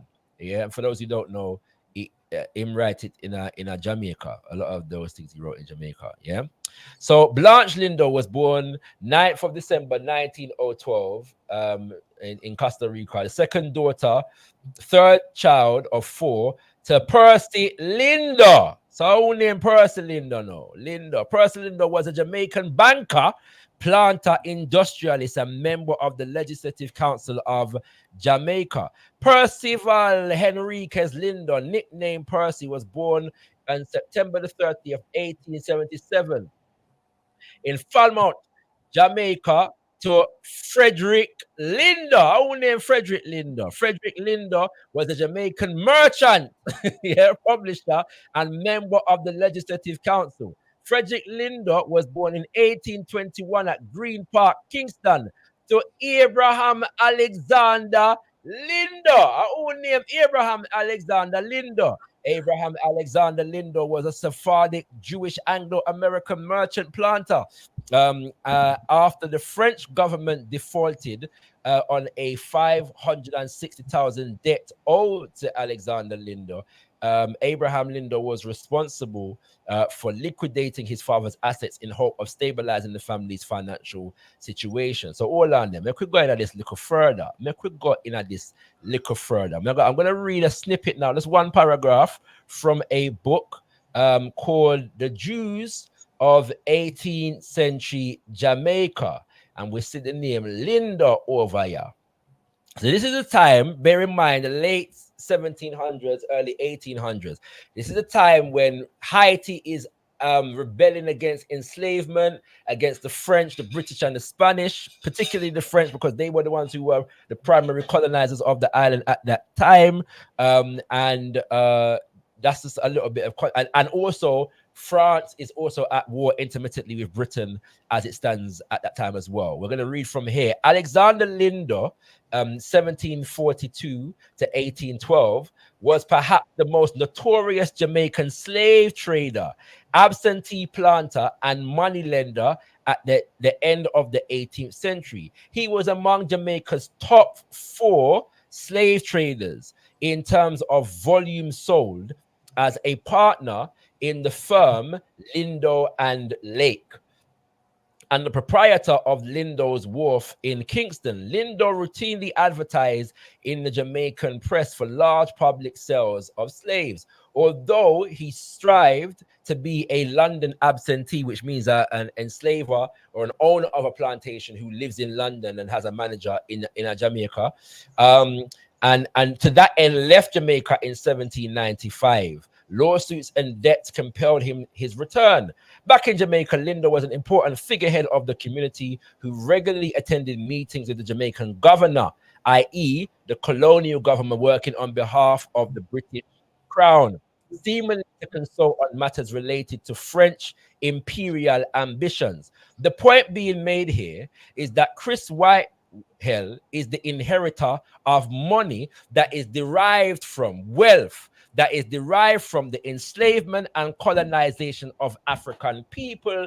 This money was invested and given to him to start Island Records, which is a company that still owns a significant amount of the Bob Marley music.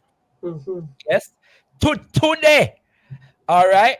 And had a detrimental impact because of the fact that Jamaica was a colonized society, that nobody in Jamaica never have no 10,000 in the same way that he did. The poor people, them, yeah, the indigenous Africans, to start a record company like that and develop Jamaica's indigenous record industry in that kind of way. So a lot of the prestige for that and the resources were sucked up by Chris Whitehall and Island Records. That is the role that Island Records plays in the Jamaican economy. But again, the money and the wealth for that comes from the enslavement and colonization of African people.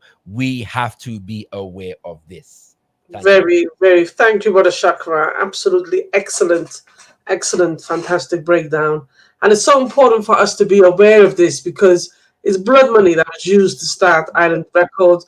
When you listen to Catch a Fire, it's that same blood money that funded the production of Bob Marley's Catch a Fire album and several other albums that came after that.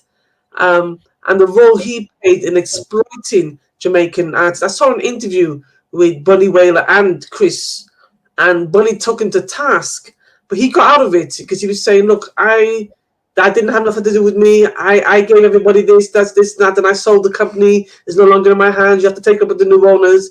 And until we, especially those of us who live on this side of the pond in Europe, we have to understand how the power dynamics runs in the Caribbean, because we have a role to play as well as liberating Africa and trying to advance and awaken our people in Africa. We have that same role in the Caribbean as well, and vice versa, because it's part of our legacy. This is where we're coming from.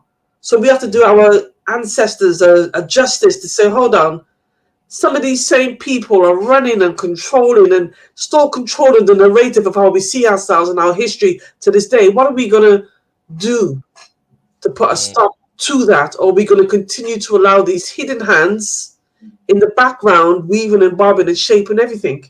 That was a very, very... I hope when you go back through this interview, and when you share it, that part there was very, very crucial and important. He played a big role in the film, and he's the one who was credited with bringing Bob to the attention of the world.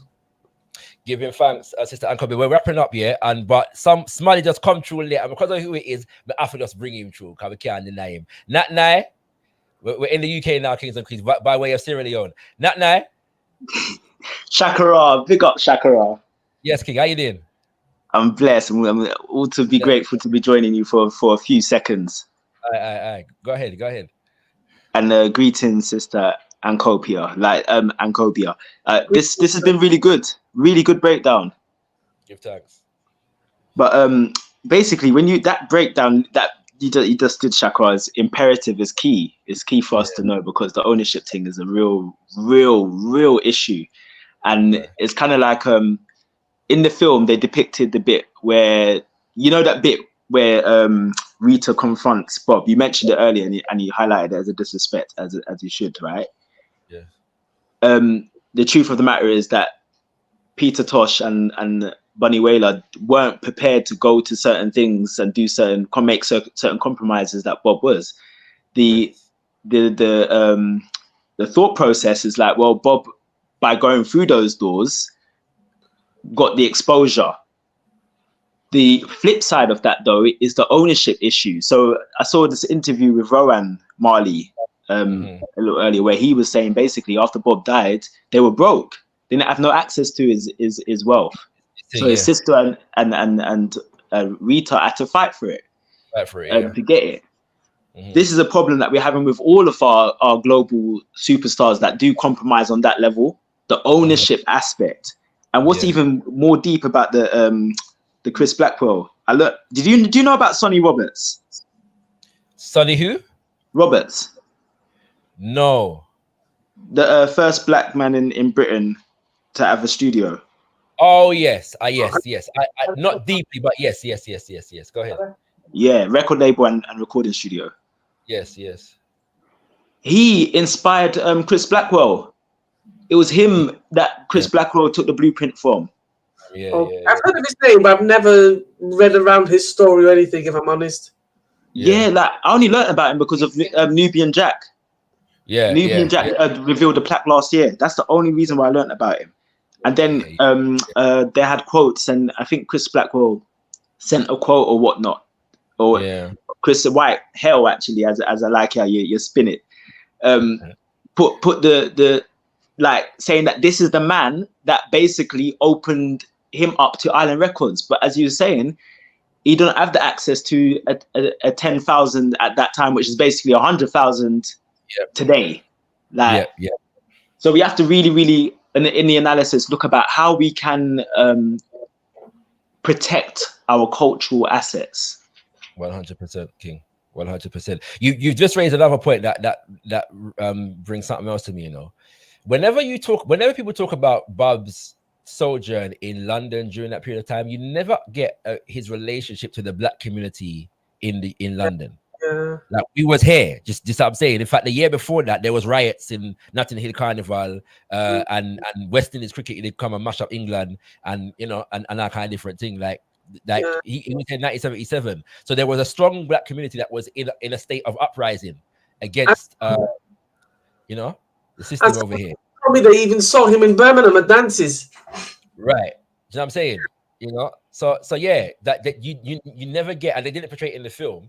Like, so they always portray his relationship to the punks, and that association, but never to the black community, even the Rastafari community, in the UK, in London, or in Birmingham, or wherever, right? So that's another point that needs to be very important. A significant amount of what develops in the UK, as far as reggae music, as far as soul, even, is based upon the black presence. Yes, in the UK, and the fact that we popularize reggae and soul over here, calypso, soca, and all them thing there. Yeah, so that's a very, very important factor. That just was brought to my mind when Natna mentioned the elder who started the first studio over here. So yeah, very, very important point, Natna. Giving thanks. We're gonna wrap up the show now. I'm gonna get rid of everybody on the chat. So giving thanks, Natna. Giving thanks, Baba Kwao. Giving thanks, Imhotep. Thank you for coming through. We appreciate you all. Sana. Aye. And Kushti says, got Kushti. I think the sister Ankhobia said she wanted to highlight some points regarding Rita. Do so if you want to, sister Ankhobia, before we as we wrap up. That's a good point to close on. Okay. Thank you, sister, for bringing that forward. I mean, in the last few weeks, we've seen a lot of controversy where Mama Rita is concerned. And I've been going through social media and I've read some comments, and some of them are horrific, absolutely ignorant, no historical context or knowledge to back up some of the claims and statements that are made. And I'm not saying that I'm a historian on reggae or the Marley family, but I do know what I know. Now, we have to respect Mama Rita and Baba Marley's relationship. You weren't there and I wasn't there at the end of the day, and they had children together, and now they've got, I think it's 60 odd grandchildren that they share. You weren't, none of us were there to say what and was about the relationship. We can read what people say about the relationship. I prefer, as I said earlier, to read what Rita herself has to say about her own relationship. Because there's a scene in the film where Bob reveals, for example, that she has another man. So now all of a sudden everybody's acting like all this time you've all been having a go at Bob, and look, Rita was cheating on Bob. All of a sudden, it's like, well, Rita talks about it in her book. And she puts it, in fact, when she tells you the story of what she was going through, you as a woman want to cry. You want to cry because you understand that story. That story of Bob and you and Rita isn't just unique to Bob and Rita. It's that we have in the African community in the West, in the diaspora. Bob having lots of women is not unique to Bob and unique to Rita. How do you think Aston Family Barrett's wife felt when he had 43 children? How do you think Money Wailer's wife felt with all of the children that he had? That was a part of that Rasta tradition. Those are some of the things that need to be discussed in our community. We also have to discuss it within the understanding of polygamy as part of an African tradition. We may want to go there, but you have to, if you want to understand this situation in a broader context, you also have to understand it within a paradigm of patriarchy. That a Rastafarian movement emerges to live in the world, but the one half of creation seems to be kept in bondage. That you go to liberate the world as an African man, African redemption, African liberation. You leave your wife with the children to look after while you run off snow bunnying all over the island and any part of the world you touch down. Why is that? That is part of the colonial legacy.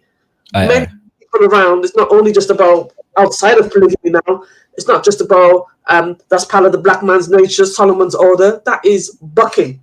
That's part of the tradition of black men being made bucks for several hundred years, but they would just breed women, have no accountability to them. And we see that throughout the Caribbean. We see it in our own communities here in the UK, in America. We see that same tradition.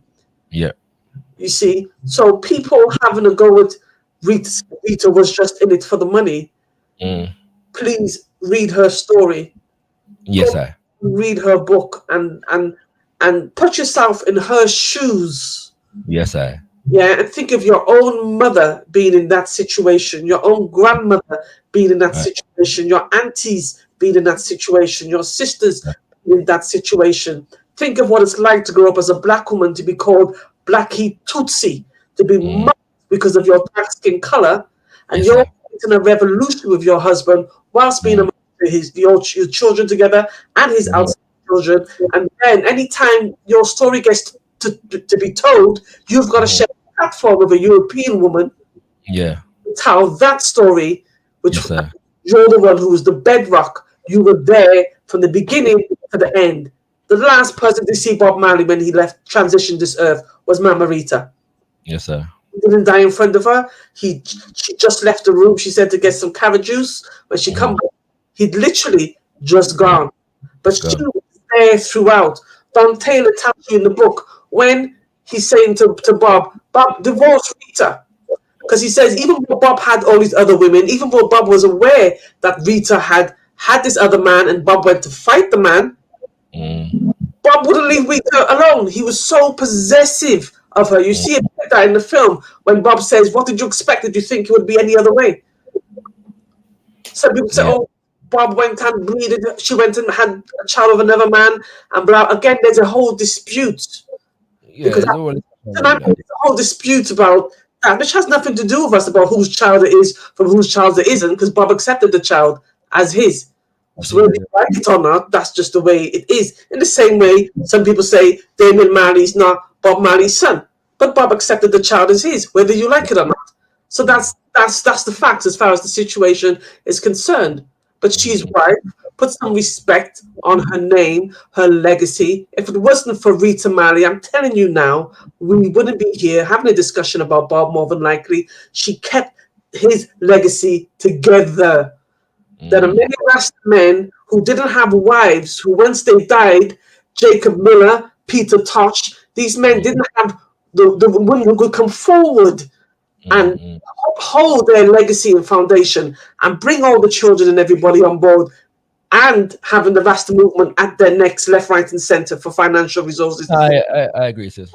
So, yeah, I'm sorry to go on, but I just think it's just a point we need to take into full context of her struggle, her story as an African woman. She is you, she is me.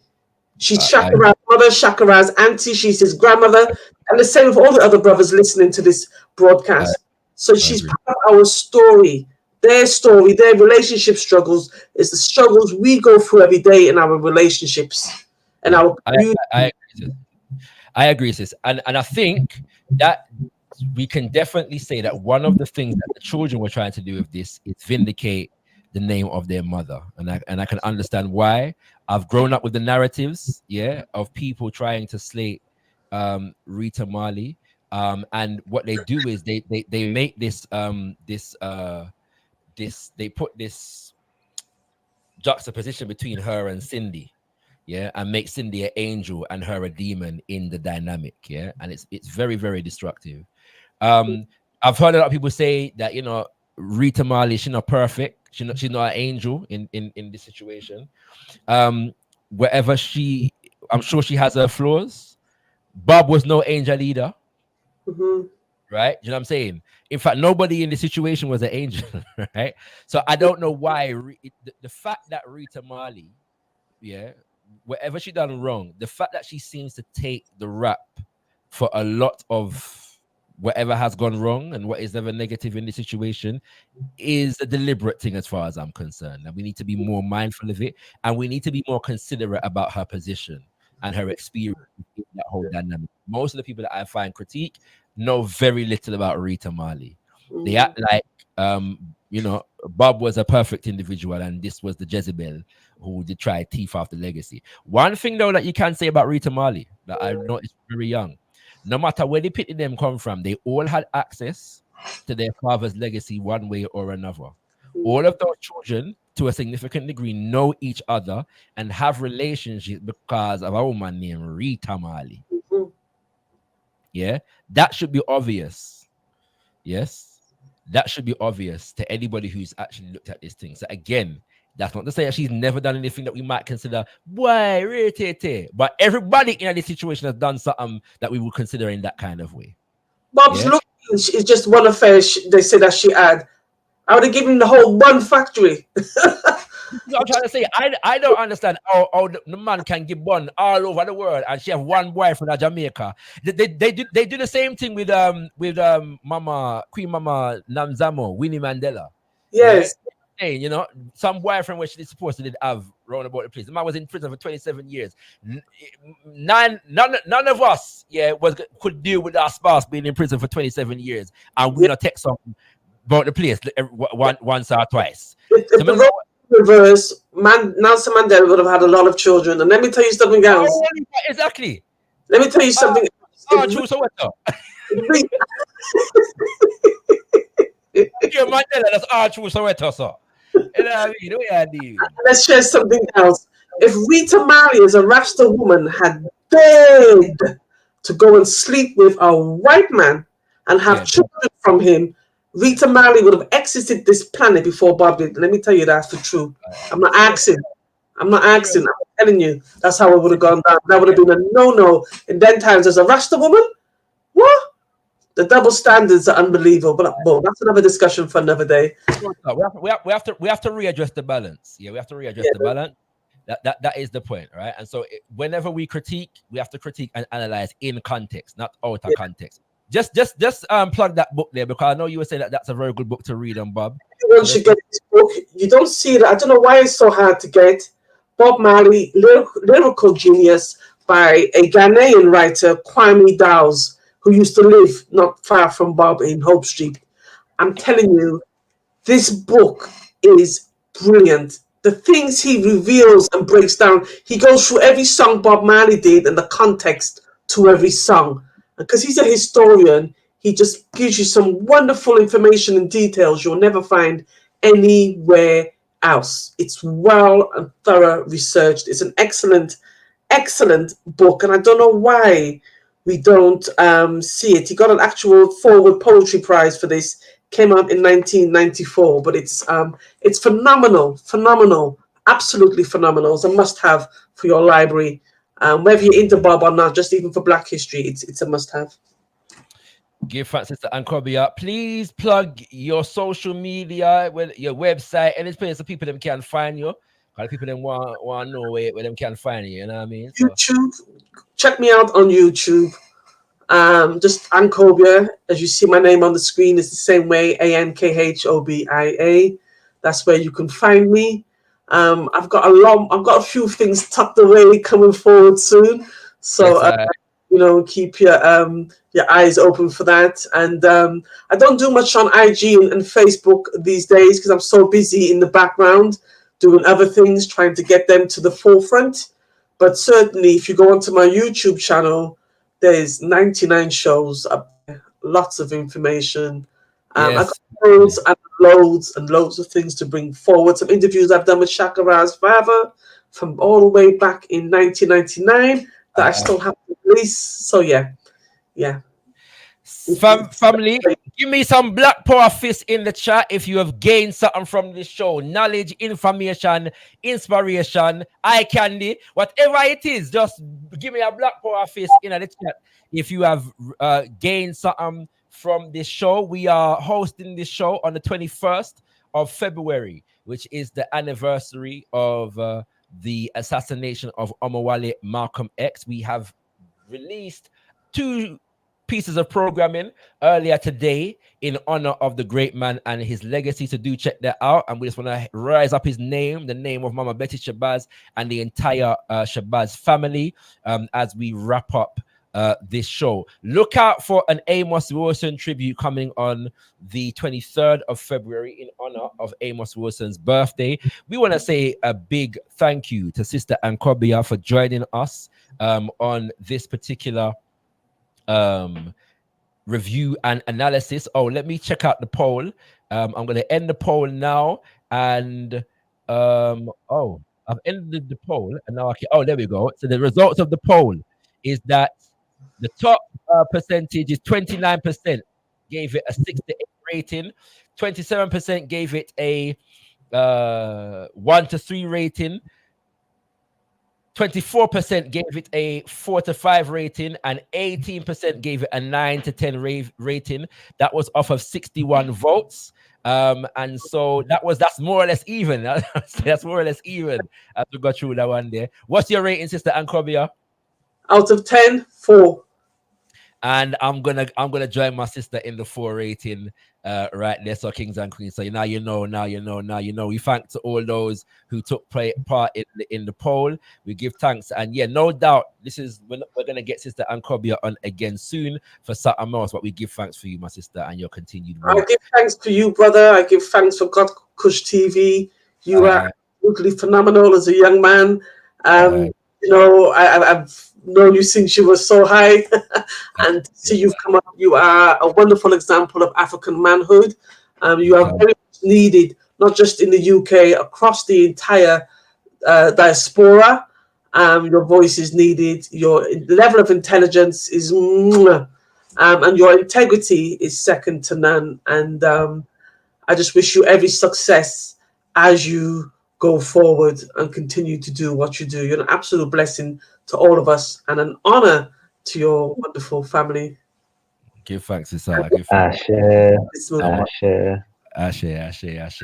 Family, this has been gotkushTV with the Bob Marley One Love review and analysis. We appreciate all those who have tuned in, all those who commented, all those who viewed silently, and in particular, all those who came live and interacted with myself and Sister Ankhobia. Tune in next week for the release of the new podcast, Ghana Democracy Under Fire, with Bunchy and Yete. Stay tuned for more information on that. But until such time, we say 10 more to be thankful unto the Mother, Father, creative life force of the universe. Kudzai Mudzimu Mukulu. Give praises unto our great ancestors. Abibi Tumi, Abibi Fahodie, African power and African liberation for all African people. Ashe, Ashe, Ashe. Thank you to everybody.